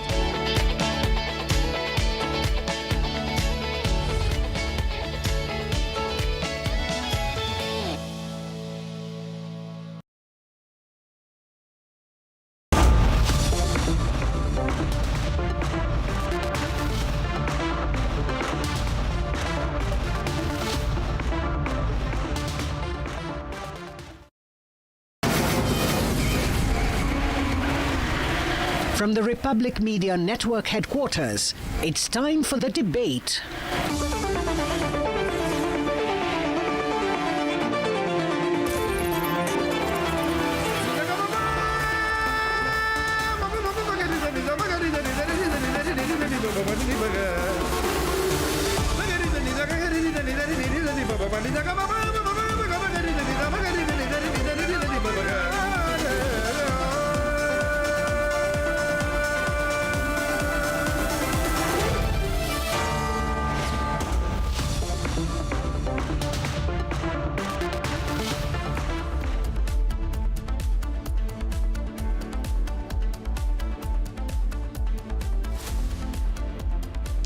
Hello and welcome. You're watching the debate with me, Shavan Sen. I'm filling in for Editor-in-Chief Arnab Goswami. Tonight on the debate, we are focusing on what's really happening in West Asia. Are we really looking at an abrupt end?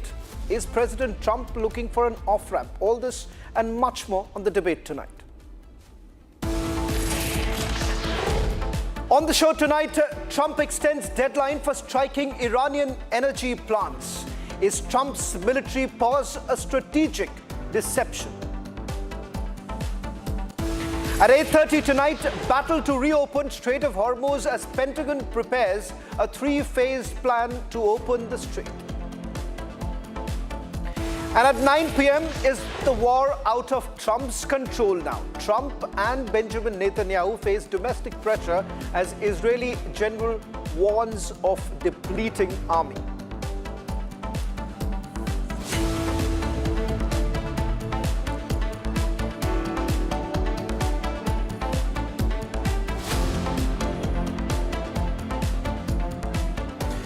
Good evening, ladies and gentlemen. With the war now in its 28th day, one sentiment is being discussed more than ever before, and that is whether America can be trusted at all. Time and again, Washington has made multiple promises only to walk away when it suited them. Now let's take a look at America's track record, America's deja vu, as we are calling it, and why America cannot be trusted. And the first comes in from Vietnam.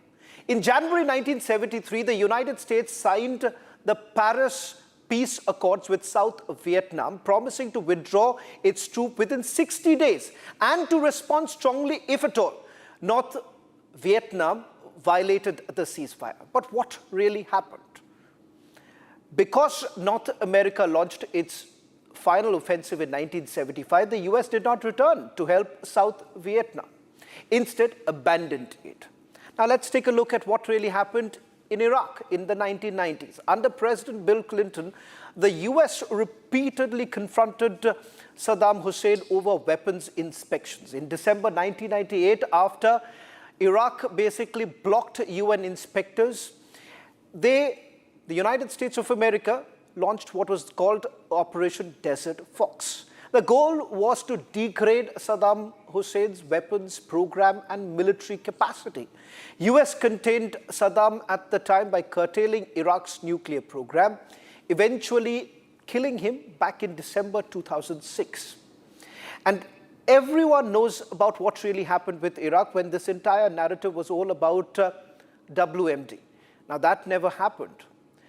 Take a look at what happened in Afghanistan. That is back in February 2020. The Trump administration basically signed the Doha Agreement with the Taliban, the same Taliban against whom they began the entire war. They promised a full withdrawal of all American and NATO forces by May 2021 in exchange for Taliban counterterrorism guarantees. The Afghan government, America's ally, was not even at the table. In August 2021, Kabul fell and the Afghan government collapsed. America once again abandoned its ally and left the country under Taliban rule. Now, these are not just isolated cases, viewers. In each, the United States of America has given multiple assurances of support, set deadlines, and then withdrew. Classic American style. It's a trait of the Americans to say one thing and do the other. Now, look at the ongoing conflict with Iran. President Trump has tasked or has been talking about a military pause. His administration sends a 15-point proposal through mediators calling for Iran to halt the nuclear enrichment, remove the uranium stocks and curb missiles. Trump has repeatedly said talks are going very well and that Iran wants to make a deal so badly. In fact, he says Iranians are begging. Yet on the ground, America is basically reinforcing. They're basically making all the troop deployments. USS Tripoli, an amphibious assault ship with thousands of Marines, and F-35B jets is heading towards this region. Additional Marines and troops from the 82nd Airborne Division are basically deploying. That's not de-escalation. Ladies and gentlemen, what kind of de-escalation requires more military mobilization? Is Trump essentially building options for more pressure? Trump has now extended his own deadline, not once, but twice. He first threatened to destroy Iran's power plants if the strait did not reopen within 48 hours. He then extended the deadline for another 5 days. Then on 26th of March, he granted yet another 10-day extension as per the Iranian government's request. And that too, he essentially says that this was all happening because the Iranians wanted some sort of a deal. Till date, we do not know with whom exactly is the Americans really negotiating at this point in time, because they say that they've obliterated their entire military leadership. Not just that, they've obliterated their Air Force, their Navy, everyone is over. So exactly, who exactly are they really talking to? Who exactly is representing Iran right now? Now, this is a statement that has been made by President Trump many a times. But the question here, is it because there is growing pressure on President Trump? And is there a larger picture that many of us are missing? Because some reports essentially suggest that all of this was basically being done in order to perhaps help a lobby. Is it the oil mafia, as many called it? And the fact of the matter is that even today, last night, he said that Iranians are willing to be on the negotiating table. They want a deal. But today, we are told that there is another deadline that has been given. This time, it's 10 days. 10 days as to what he exactly wants to do. Trump is clearly not dictating the terms now. It is Iran that is dictating the terms. And just look at what President Trump had to say just about a few days ago and how things have changed so very rapidly. This is a very volatile world, and the military equipment, the power of some of this weaponry is unthinkable. You don't even want to know about it. Oh, you could end this thing in 2 seconds if you wanted to, but. Or we can take a stop and make a little journey into the Middle East and eliminate a big problem. And Pete, I think you were the first one to speak up, and you said, let's do it, because you can't let them have a nuclear weapon. Pete didn't want it to be settled. It's these guys are doing a great job. That's a good attitude, though, Tom, right? They were not interested in settlement. They were interested in just winning this thing. They are begging to work out a deal. I don't know if we'll be able to do that. I don't know if we're willing to do that. They should have done that 4 weeks ago. They should have done it 2 years ago. Or they should have done it when we first came into office, because 2 years ago they had free reign under Biden, Sleepy Joe. Now, this is some sort of a side of weakness from America, because Trump is just giving mixed signals to the world of what exactly is he really planning to do in the Middle East. Is he talking about winding down the war and simultaneously ramping up naval and marine presence in the region, when America basically promises strong backing or quick resolutions? Partners have basically learned to basically watch around, because Israelis say that they are not going to stop the operation.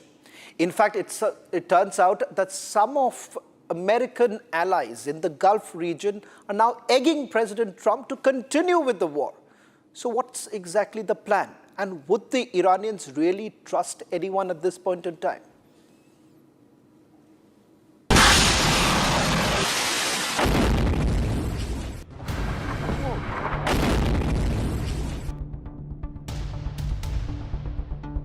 You know, I don't like to say this. We've won this. This war has been won. Donald Trump says he won the war. Well, are you that this peace deal will work out with Iran? You're talking about to end it? Well, I think we're going to end it. I can't tell you for sure. You know, I don't like to say this. We've won this. This war has been won.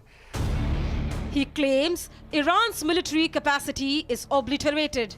We're crushing their missiles and drone stockpiles, destroying their defense industrial base. We've wiped out their Navy completely, their Air Force completely. We've wiped out a large percentage of their missiles. And the missile launchers, without the launchers, the missiles don't do any good. And we've knocked out probably close to 90% of the launchers.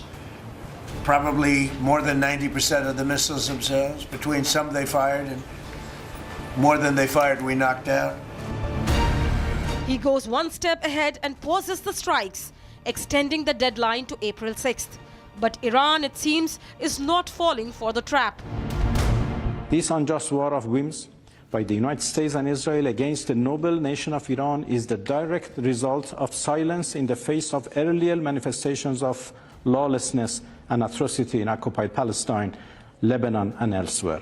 The United Nations and the core values it embodies, you all need to call out the aggressors and let them know that the community of states, the human collective conscience, hold them accountable for the abhorrent crimes they are committing against Iranians, to defend themselves against the brutal aggressors who know no boundary in perpetrating all sorts of crimes, a defense that shall persist as long as needed. What US calls a pause, experts are calling it a strategic deception, a tactical breather to plan, mobilize, increase military presence and strike harder. History lessons support this stance. Vietnam,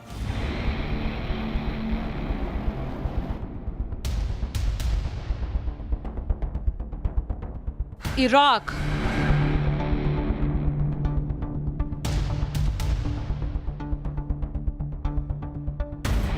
Afghanistan,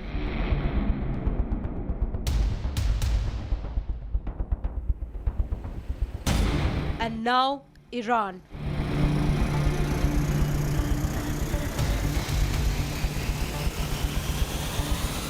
Question remains, who will trust America?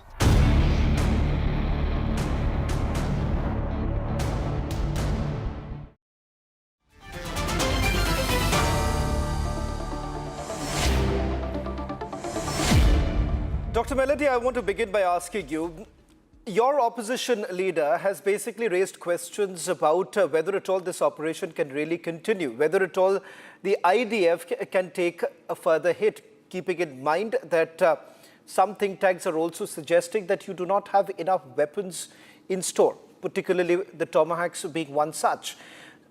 Which way are you really headed? Because the Americans say that they are trying to strike a deal with Iran. I believe that Israelis are not prepared for any sort of deal with the Iranians. Yes, that is true, because we know that as in the past, today, the Iranian regime is a fundamentalist Islamist regime that will not change their mind and they will not change their attitude when it comes to trying to destroy all that we, and I mean India as well as much as Israel, stand for the kinds of freedoms and the kinds of aspirations that we have. So negotiations and diplomacy with fundamentalist regimes are a kind of wishful thinking, which have horrifically failed. So it's a bad strategy when the actual goal is to really diminish the threats we are facing. Now, you mentioned... Dr. Melody, isn't it true that there is a large section within Israel who are no longer supporting this war because it's a never-ending war? And there is a cost that Israel is also paying because of this never-ending war. And many would say these are whims and fancies of Benjamin Netanyahu. Sorry to tell you that that's false. Actually, no, I'm not sorry. I'm that's happy. Your leader of the opposition. That's your leader of the opposition. I'm quoting your leader of the opposition. The leader of the opposition, if you're referring to Yair Lapid, made a very clear statement. When it comes to the threats the state of Israel are facing from the Iranian regime, there is no opposition and no coalition. We are all one.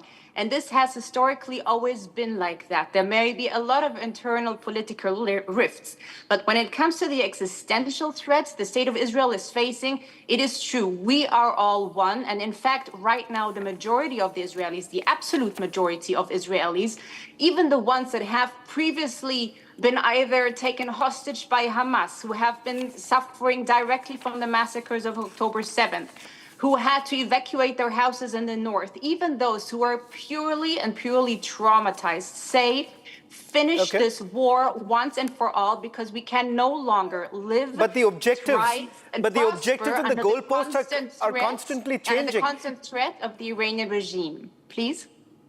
The goalposts are constantly changing. I'll get a quick word first from Yusuf.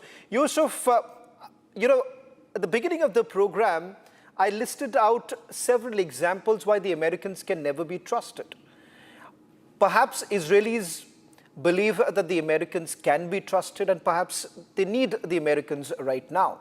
But having said that, it seems that there is an ulterior motive. On the one hand, there is a talk of ceasefire going on, or as President Trump says, I don't need a ceasefire right now because everything has been obliterated, everything is finished, there is nothing left. If there is nothing left, I still can't understand what is it that he wants to talk about. Yusuf, how are the Iranians really looking at the current situation? Is it a strategic deception? Is that how Tehran is really looking at this issue? Well, of course, in Iran, there's this perception that you cannot fool me more than 2 times. And now 3 times, they say, you fooled me once, shame on you. You fooled me twice, shame on me. And now we see that back in June last year, the Israelis attacked Iran while Iran was negotiating with the United States. There have been some sticking points, but of course, Iran was waiting for the 7th round of talks to be held between Iran and the United States, mediated by Oman back then. And then recently, the same thing happened, and the United States betrayed diplomacy and attacked Iran while they were waiting for the 4th round of talks to be held. So Iran is not going to be fooled again. The Iranians are saying that the United States betrayed diplomacy. Yusuf, then what is it that the Iranians want at this point in time? Because as I understand, the plan that has been proposed by Tehran, perhaps it's not going to be acceptable even to the Gulf countries. Well, of course, Iran wants something which is very much clear, not just now, but in the past. Iran has time and again said that it wants to pursue peaceful nuclear activity. And in 2015 nuclear deal, back then, Iran agreed to cap its uranium enrichment to 3.67%.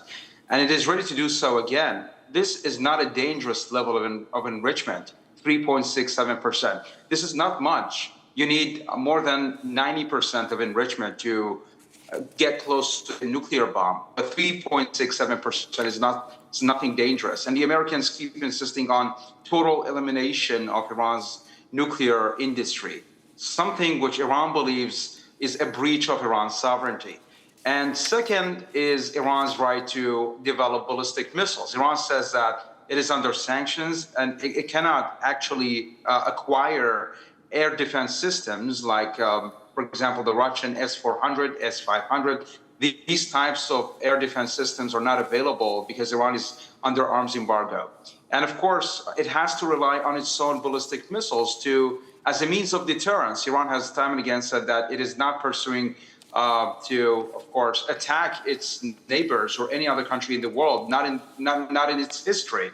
Iran has never done so. And it wants to develop ballistic missile capability to act as a deterrence. And right now, you can see that two major powers are attacking Iran, and Iran is defending using its own ballistic missiles, and of course, its drone. So if these sticking points are resolved, if the United States acknowledges Iran's right to maintain its military activity, military program, military industry, and of course, acknowledge Iran's right to develop there is a point. Nuclear activities, then an achievement, a diplomatic achievement is going to be foreseeable. One aspect that perhaps the Iranians will have to also accept is that how long can you keep saying this, that we don't wish this nation to exist in the first place? Now, from that position, I think so there can be no talks to begin with. I'll come to that point in a short while from now. But Bursin, the fact of the matter is this, that if you really look at the trajectory that has been taken up by the Americans from the time the talks were actually happening about the nuclear program to begin with, to what really has happened in the last few days, in the last 27 days, no one can actually perhaps wrap around their head as to what exactly are the Americans looking at right now. Because some believe that there is an off-ramp that he's looking at right now. Some believe that he wants to desperately find a way to say that, hey, we have won the war. But the fact of the matter is that it is advantage Iran today. Far from it. There is no advantage to Iran. The very fact that Iranian delegation had to fly to Islamabad for these preliminary talks about talks, they needed permission from Israel command because they're not even in control of their airspace. Now, that's just one latest example I'm throwing to you of what ground and air realities are. The question of Iran actually now, having a... Bursin, I'm sorry to interrupt you. I'm just giving you a small example here. Right from the beginning, when this war actually began, a list was basically put out that we have decapitated the military leadership of Iran. Let's be very clear. Those yes. who are here, you've studied more about Iran than many of us, but have we forgotten the fact that their entire thesis of military understanding basically stems from the fact that it is not centralized. It's a pipeline that runs through the entire country. So no matter how much you basically say we have decapitated their military leadership, there is a second rung that has already been put in place. So what you're basically looking at is a regime change which has not happened. Military leadership, you may have weakened it considerably, but the fact of the matter is that 28th day, they're still fighting on. Yeah, so what do you expect in a month with these stunning successes that you're not talking about? And speaking of regime change, let's go back to Iranian studies, which is my field. It took a year for the Shah to leave from Jan 78, where the first riots took place, to Jan 79. Now, that's just a fact. Second point is, Iran talks about its ballistic missile arsenals, and every and any state has a right to deterrence. Nobody is denying that. But what do you do with that ballistic missile in the way you use it for funding regional proxies and creating havoc across the region? That is what's happened, and those are ground realities. The missile arsenal in Iran has not been developed with Israel in mind. Just ask Pakistan what happened when those missiles and drones were fired in January 2024 into Pakistan. These are, again, ground realities. Then you talk about nuclear caps at 3.67%. Yes, that is a literalist reading of the JCPOA of 2015, Shravan, but that is taking a very lawyerly approach and not looking at the bigger picture, because even the Obama administration conceded. Today is 2026, year 11 of the treaty. Had it continued, by this time, Iran would have continued enriching at a capped level with second and third generation advanced centrifuges, which they are already on, and the volume of stockpile would have increased to a point where the breakout time would have completely come to a window of 0%. That is what even Secretary Kerry as Foreign Secretary admitted when this deal was signed in July 2015, that there is nothing we can do about it. In that JCPO agreement, there was no talk about the ballistic missiles at all. And that is something which Hakan Fidan, on the eve of the war, Turkish foreign minister, mentioned that once the talks with Oman, through the Omani mediation, go through, all of us need to sit with Tehran and have a thrashing out of what about their arsenal, which is a clear and present danger to all of us in the region. So you can have a deterrence. Let me finish, please. Yeah. You can have a deterrence. Any country is entitled to have its own arsenal for deterrence, but not for offensive measures. Why is Lebanon not a normal country today and enthralled to Hezbollah proxies? Ask the Lebanese that. I can still understand Israelis making a point here, because they are... But ask the Lebanese. Ask the Lebanese why they don't have a normal country I don't understand how exactly... No, of course. The fact of the matter is that no one is basically going to ever endorse the fact that if you continue arming the proxies, particularly Hezbollah, and what we are seeing right now as far as the Houthis are concerned, that is not something that can be basically supported. But having said that, can America really dictate how a country is going to operate? Because what it seems, David, if I can bring in David right now, Burzin, I'll come back to you, but David, how long can America dictate that this is how a country is going to operate?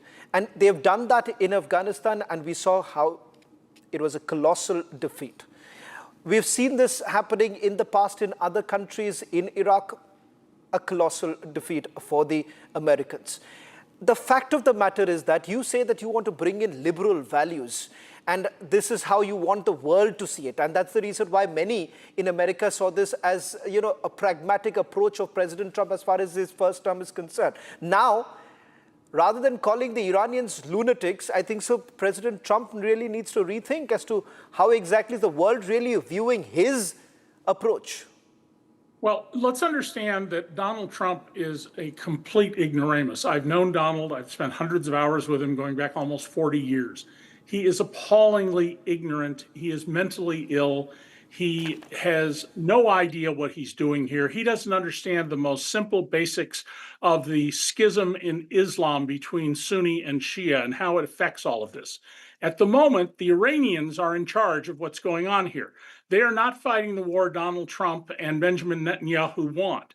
They are using their economic ability to shut off the Strait of Hormuz. And unless Trump wants to follow the Powell Doctrine, which is to gather a massive army from many countries to have overwhelming force to invade Iran, the Iranians are going to continue with the regime they have, and they have lots of bench strength to draw down upon. Clearly, there's very good signals intelligence that is allowing the Israeli and U.S. governments to identify where various leaders are so they can pick them off one at a time or sometimes in groups. But the war being fought here right now is being fought on Iran's terms, and those are economic terms. But Burzin does not agree. David, Burzin does not agree. Burzin and many like Burzin have been arguing pretty much like what President Trump's administration is facing. There's no Air Force, there is no Navy, we've obliterated them. In fact, there is no leadership that exists. The question is that if that is the premise on which they want to have the talks, I don't see they making any headway. It's a faulty premise. It's the premise that you have to fight a war on the terms we want to fight it on. And the Iranians have been preparing for something like this for a long time, and they're doing it their way. This is asymmetrical warfare. And underlying all of this, don't lose sight of two things. This is an unconstitutional war. Only the American Congress has the power to declare war. And secondly, Donald Trump, whose approval ratings are just falling through the floor in the United States, is desperately trying to make sure that people don't focus on the Epstein files and why he is hiding evidence that he says would exonerate him, and that all indications would prove that he is a serial child rapist. That governs everything Trump does, is trying to protect himself from the Epstein files, so, including this war. But right now, on the terms of this, the Iranians are in control of where this is going. And wars do not come like food you buy at the grocery store with a use-by date. The outcome of wars is always uncertain. Trump is not in control here, and I'm sorry, I've got to go teach my university class. Right. David, thank you very much for joining us. Dr. Melody, I want to come back to you, and I just want to quote what your leader of the opposition said, and there is a reason why I'm quoting. You may say that I'm excessively quoting your leader of the opposition, but this is for the first time since the war has actually begun. I would like to hear the quote that you're mentioning. Before that, you would have to allow me to react to David. I will. I will let you respond. I will certainly, Dr. Melody, I'll let you respond to both. Then please go ahead. He says he no longer has a way to continuing mobilizing reserves. These reservists are exhausted, worn out. The army doesn't have enough soldiers for its mission. Then he says that the warning has been given. You cannot continue to abandon Israel's security in wartime for petty politics.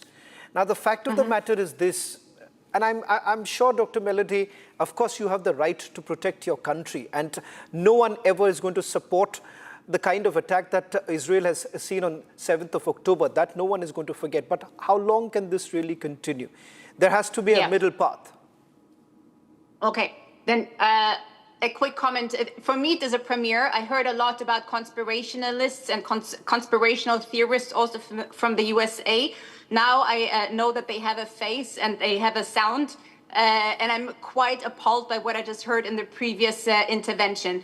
Let us put that aside and remember that we are talking right now about the United States of America, which right now, together in close cooperation with Israel, are the only free Western powers taking on what is not just a threat for the existence of the state of Israel. It is not just a threat for the region. It is a threat to the entire world, just as much the ballistic rockets of the Iran. And we learned that at the latest. The intelligence knew it before, of course, last week with Diego Garcia's. Ballistic rockets today can reach New Delhi. They can today reach Berlin, Paris, and the Iranian regime have previously often threatened not only Israel, not only the big devil America, but also European states if they do not abide by their nuclear bribery. So putting that aside, I go back to answering your question about Yair Lapid's comments, and I will not bore your audience, your precious audience, with internal Israeli politics. But that quote refers to something else. It refers to an internal debate between ultra-Orthodox serving in the IDF or not serving in the IDF. It's a rift about the internal equality, because the secular Israelis are the ones stemming the burden when it comes to serving in the IDF. So you think there is overwhelming support? From various sources, right now, there have been over 3 weeks of incredible operational military successes. A large amount, probably over 70% of the missile launches of the regime have been destroyed. The entire terrorist infrastructure has been massively degraded. A large part of the missile stockpile, the scientific, the nuclear infrastructure, all of that, all those components of the terrorist regime that have been posing a threat to the entire world order. All that has been degraded. And the question of the question of how long this will last or how long this war can be fought is not a political question of can Israel afford that or not. It's an existential question of there is no choice. If we want to live, if we want to live, let me just finish that sentence. If we want to live in security, in prosperity in this region, it will not be possible to do that with a fundamentalist Iranian Shia regime. And you know what? More than anything, the Iranian people deserve better than that. Exactly. They deserve more let than the people of Iran, the tens of let the people of Iran, by the revolutionary I guards understand, and the besieged. Melody, I understand when you say that there is an existential threat, and rightfully so. But the fact of the matter is this also, as we're getting these live images coming in from Beirut, I want a quick question. I want to take this quick question to Yusuf. Yusuf, you've heard what Melody from Tel Aviv had to say a short while back. Burzine also made this entire point. But when it comes to the Iranians, many were saying that there is a repressive regime that exists in Iran, and there's going to be a popular uprising, and that's what even Benjamin Netanyahu was counting on, that there's going to be a popular uprising because people were fed up with the Islamic revolution that had taken place, and the fact of the matter is that they've been ruling with an iron fist for this long. So it could have been far more easier, as what most Western commentators, Western experts have been saying. You are in Tehran. You are seeing what's really happening. Some of the images that we have got into our newsroom shows that there is a considerable support for the regime. Well, exactly.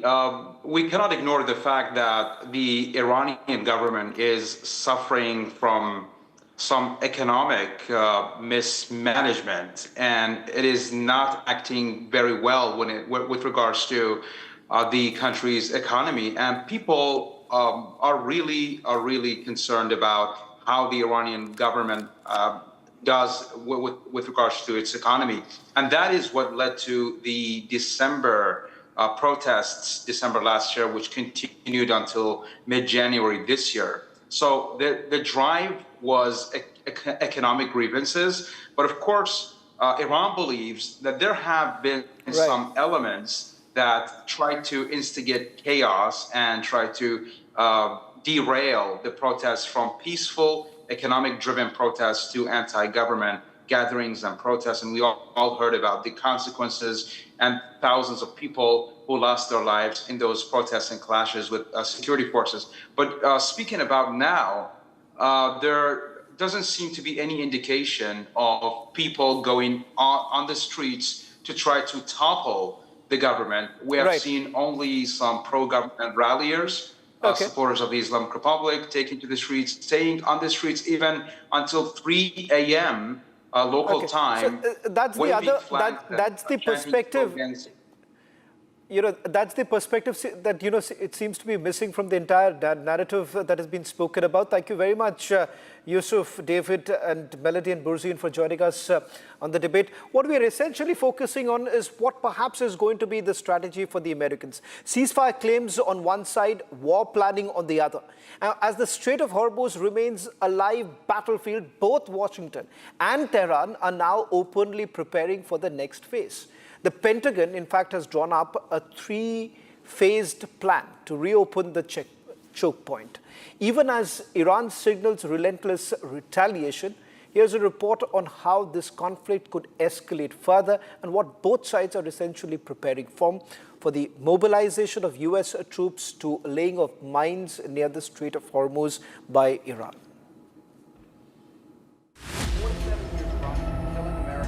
Iran war turning into a full-scale strategic chessboard.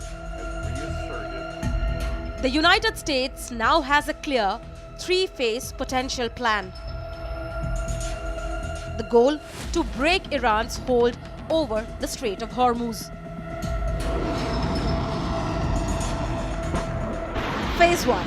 Hunt down Iranian military assets, targeting missile sites, drone bases, and naval infrastructure. This has already begun. Phase 2. Sweep the strait for mines. A crucial step as Iran is believed to have deployed dozens with thousands more in reserve. Phase 3. US Navy escorts tankers through the strait, reopening the world's most critical oil route. But this will not be a clean operation as Iran's playbook is designed for maximum disruption. Iran is mobilizing 1 million fighters to counter what it describes as a suicidal US ground war on Iranian soil.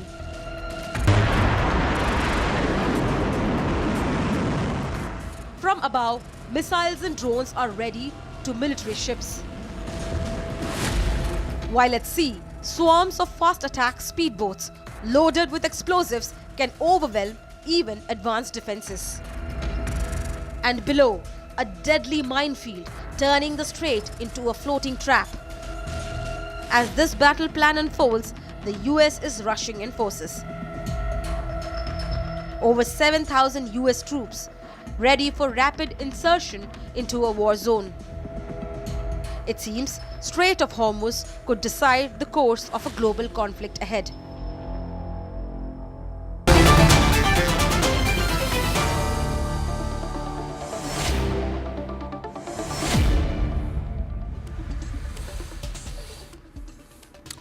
All the way, President Trump has been talking about a military pause, but what we see on the ground is completely different. Tom Cooper, independent military expert, joining us. Colonel Glenn Grant is joining us from Riga. Major Defferman, former IDF major, is joining us from Tel Aviv. I want to begin by asking you, Tom Cooper, what do you really make of the developments that have taken place in the last 24 hours? A quick recap, as we just put out a short while back, you have US Navy giants, USS Tripoli as well as Boxer en route.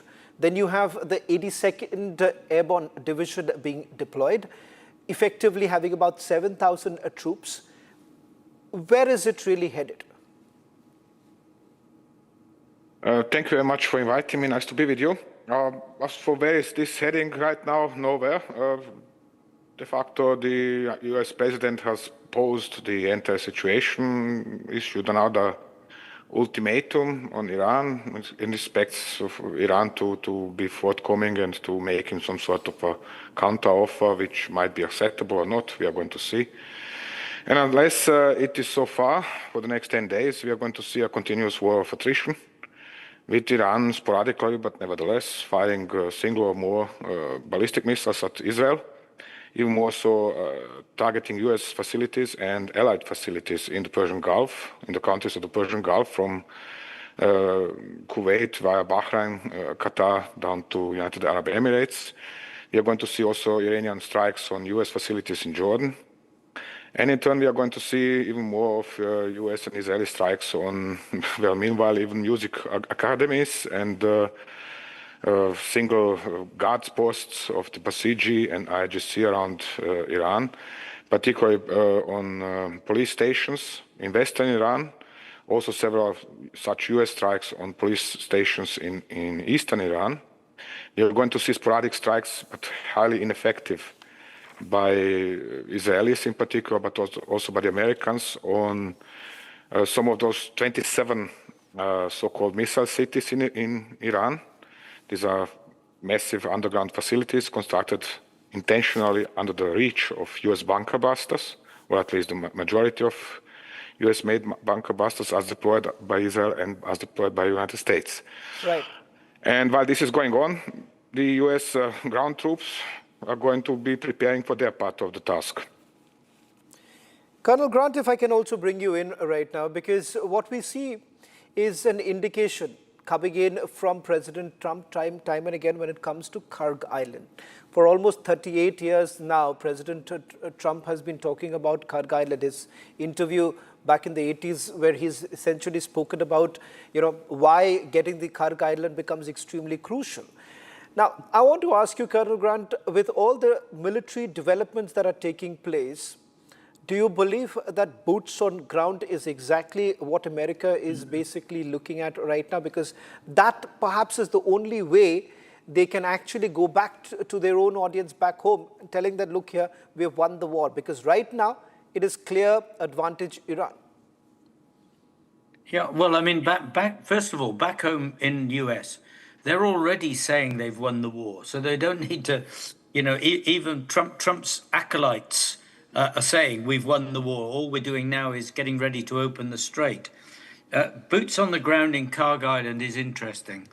I mean, the first thing is if Trump actually has any intentions for, let's say, stealing Iranian oil, then he does need Karg Island. But you have to remember that the majority of Karg Island is storage. It's not actually oil pumping.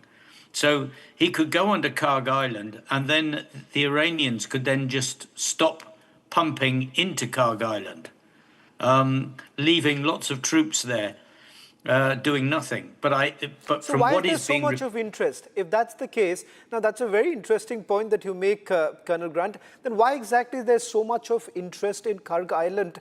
And because from the kind of military deployment that has been done, it all points towards one thing. Because how else do you really open up the strait? Yeah, I think I mean, that is another thing. You open up or you dominate the strait from Karg Island. They think. But of course, you know, Iranians have got the capability to bypass Karg Island and still make the straits untenable, either by drones or by missiles. So I think that you know, America is sliding itself into something that is somewhere where they shouldn't be going. Let's just say that. But it looks as though they are. Okay.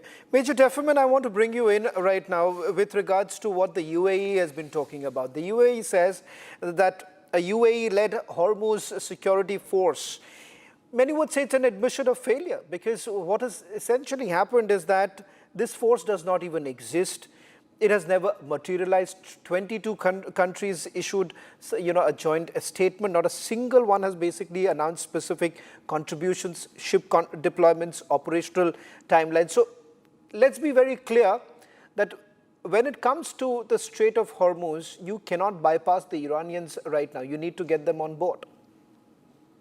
Well, that might be true in the short term, but I think what is really clear is that the Gulf era of the GCC strategy of essentially trying to placate and stay on the good side of the Iranian regime has failed. And they do need to, you know, they're getting hammered night and day in a war that they didn't ask for, they didn't start, they didn't even partake in.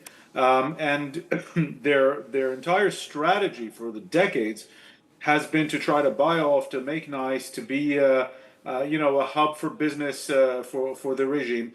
And to not be involved in any of these hostilities, and it's clearly not working. So they are going to have to step up time and again. I know they are very considered. They're worried about the Iranians escalating even further against their energy facilities, their water facilities, etc. So far, you know, the straits are not completely closed off by the Iranian regime. They can do a lot more to close it off. Things are going through as we speak. And they're going to have to be a lot more proactive, either in bringing an end to this war, and then how do they, now realizing that this is a serious existential threat to them, not just to Israel, not just eventually to the United States or to Europe, how do they take a much more active role in weakening this regime, in degrading its capacity to shut down the straits and to threaten their own countries and their economies and their livelihoods? And one day, even, how do they play some kind of role in even bringing down this regime that's now threatened them and attacked them unprovoked for the last 3 weeks?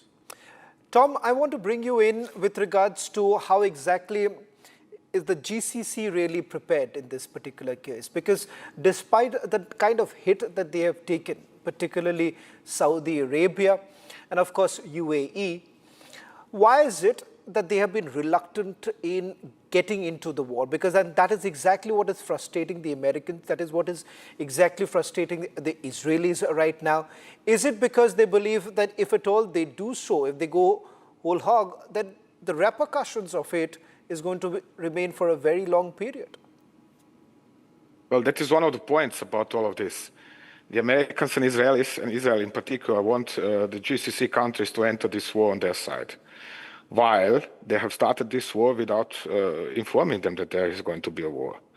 Firstly. Secondly, the GCC countries have now seen, even if they are protected additionally by less so by the Americans, but by different European allies. For example, there are Royal Air Force Eurofighters deployed in United Arab Emirates. There are Italian Eurofighters deployed in Kuwait. There is a Greek Patriot battery in Saudi Arabia, and so on and so on. So they are reinforced by Europeans. And even this is not enough for them to defend themselves. They are not really attacked. Iran is not attacking their own military facilities, but actually US military bases in Kuwait, in Bahrain, in Qatar, in United Arab Emirates. And it was only once, whether it was United Arab Emirates or Israel, Israel has targeted oil facilities in Iran, and then United Arab Emirates have targeted a desalinization plant on Kashem, that Iran started targeting such facilities as well. So, as a retaliation. And this was obviously stated in this regard. So what they have to expect, should they, I mean, I have to talk as devil's advocate, obviously, here. What they have to expect from their point of view, and this is what is making them reluctant, is that in the case that Iran starts targeting their military facilities, then these are going to be hit as hard as US military facilities have been hit the last 3 weeks. And we have seen, for example, Iran successfully destroying all the major radar stations of the US armed forces in the Middle East, from Jordan via Iraq down to Kuwait in particular, in United Arab Emirates, Bahrain, Qatar, everywhere. So the United States have then brought in new radars from, for example, South Korea, and this was knocked out as well. So the Arabs in the GCC countries see what is going on around them, know what is going on around them. How hard have American facilities been hit? Then therefore they know if they now join the US-Israeli coalition, then they have to expect the same to happen to their own bases. And this is making them reluctant as well. And finally, there is this, they still would have to explain to their own public that they are joining what is, by majority, as far as I can gauge it, of course one can never say, but at least lots of voices from the Arab world, this is a Zionist invasion of Iran. This is an attack on a Muslim country, whether this is Shia Muslim country or Sunni, it doesn't matter in that regards. And therefore, people are not particularly enthusiastic about their regimes now joining the fray and fighting on the US and Israeli side. Colonel, if I can, make an estimate of what Americans have really achieved so far. Because within their audience, as you pointed out, that they already believe that they've won the war. But let's be real here. We're looking at a region that has been completely destabilized. The objective that they initially spoke about, a regime change, did not happen. They may have been able to militarily destabilize them to a certain extent, but when it comes to their nuclear enrichment, that still remains intact. So where does it really perhaps put the Americans right now, and perhaps in the days to come, months to come, years to come, because it seems that you have only wounded Iranians, and that is going to cost you a lot? Yes, that final point is, it's already cost a lot. I mean, we are actually talking about untold billions spent already for what would appear on the surface to be very little gain, because many of the things that Iran has lost, you could say she doesn't actually need as vital. The vital thing is obviously, any nuclear facilities that are underground, and her missiles and drones, and those seem to be still in quite a strong condition. So, I mean, it's really hard to see what America intends to do. I mean, if they're not careful, they're going to drag themselves into a war that just goes on and on and on and on. And I don't see that Trump has got any cards to play to reduce this. So this, lots of people have said this is the start of World War III, but you could actually say in many ways we're in it already. I would just add that, of course, one other thing is that people haven't actually picked up on as much, is that this is benefiting Russia. In the first place, Russia is actually helping Iran with targeting and with parts for things. And in the second place, they're getting a lot more money, which is actually going to put pressure on Ukraine, because Russia was struggling before, and it's not going to be struggling quite as much now. Cash is coming in. Okay. Major Defferman, one final question I want to ask you, because there are some reports that are basically emerging, particularly with regards to the lack of interceptors, because it's a clear asymmetric war and which has been mastered by the Iranians. And what is very surprising is how the Americans have not really, delved into it, because worldwide it has been known how, as far as asymmetric warfare is concerned, the Iranians have mastered it. There are papers that have been written about it. American soldiers have, read it. But the reality is this, that you are basically fighting a war which is asymmetric in nature, and the Iranians have mastered that. How do the Israelis really take this forward, keeping in mind that you are now facing massive shortages? It's an asymmetric war. I'm not sure what it means that the Iranians have mastered it. Almost from the first day of this war, Israel and the United States have achieved complete aerial dominance over the entire country of Iran. The entire leadership has been taken out. Major missile launching, storage, and production facilities have been taken out. Regime targets in command and control and electronics have been taken out. The most of the Iranian Navy has been taken out. Its Air Force has been taken out. So I'm not really sure what it means that Iran is winning this asymmetric war. The fact that Iran is able to launch missiles still at Israel and drones and missiles at the Gulf states, yes, it's true. It's a nuisance. We have to head down to the bomb shelters multiple times a day. But Israel is certainly close to achieving its goals. If the goal at the outset was to topple this regime, then you can say that the Iranians have managed to hang on for the time being. Right. But the goal, that's not a realistic one. And so what seems to be the goal, and what the Israelis have kind of backtracked, and the Americans, not very sure. You see, are backtracking as well.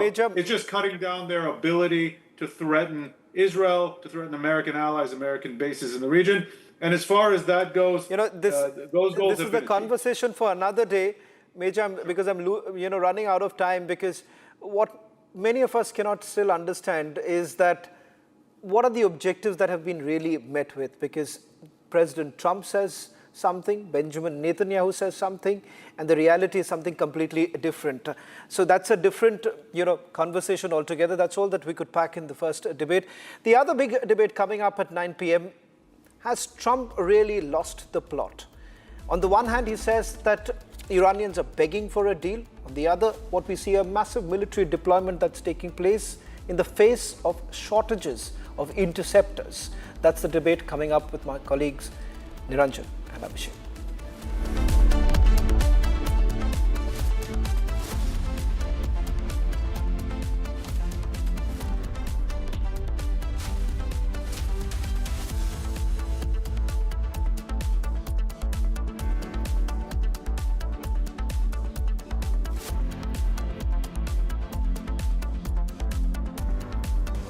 Time for a quick breather. Arnab will be right back with the debate.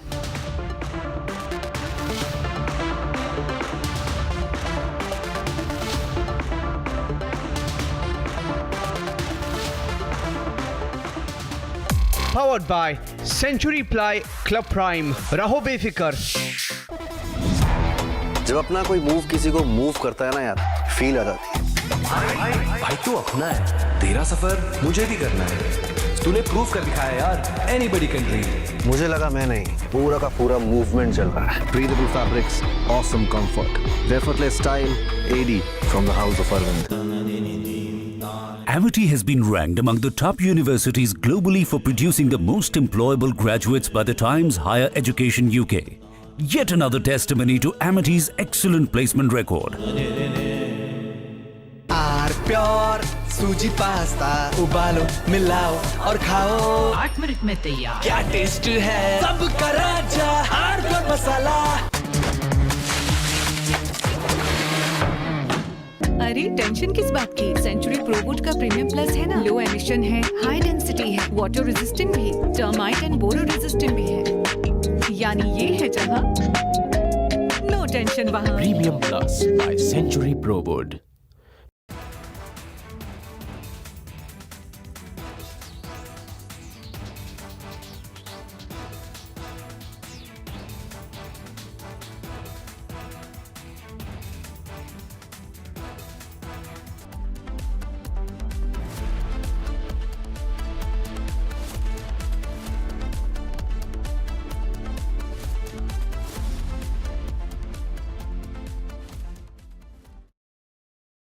Powered by Century Ply Club Prime. रहो बेफिक्र।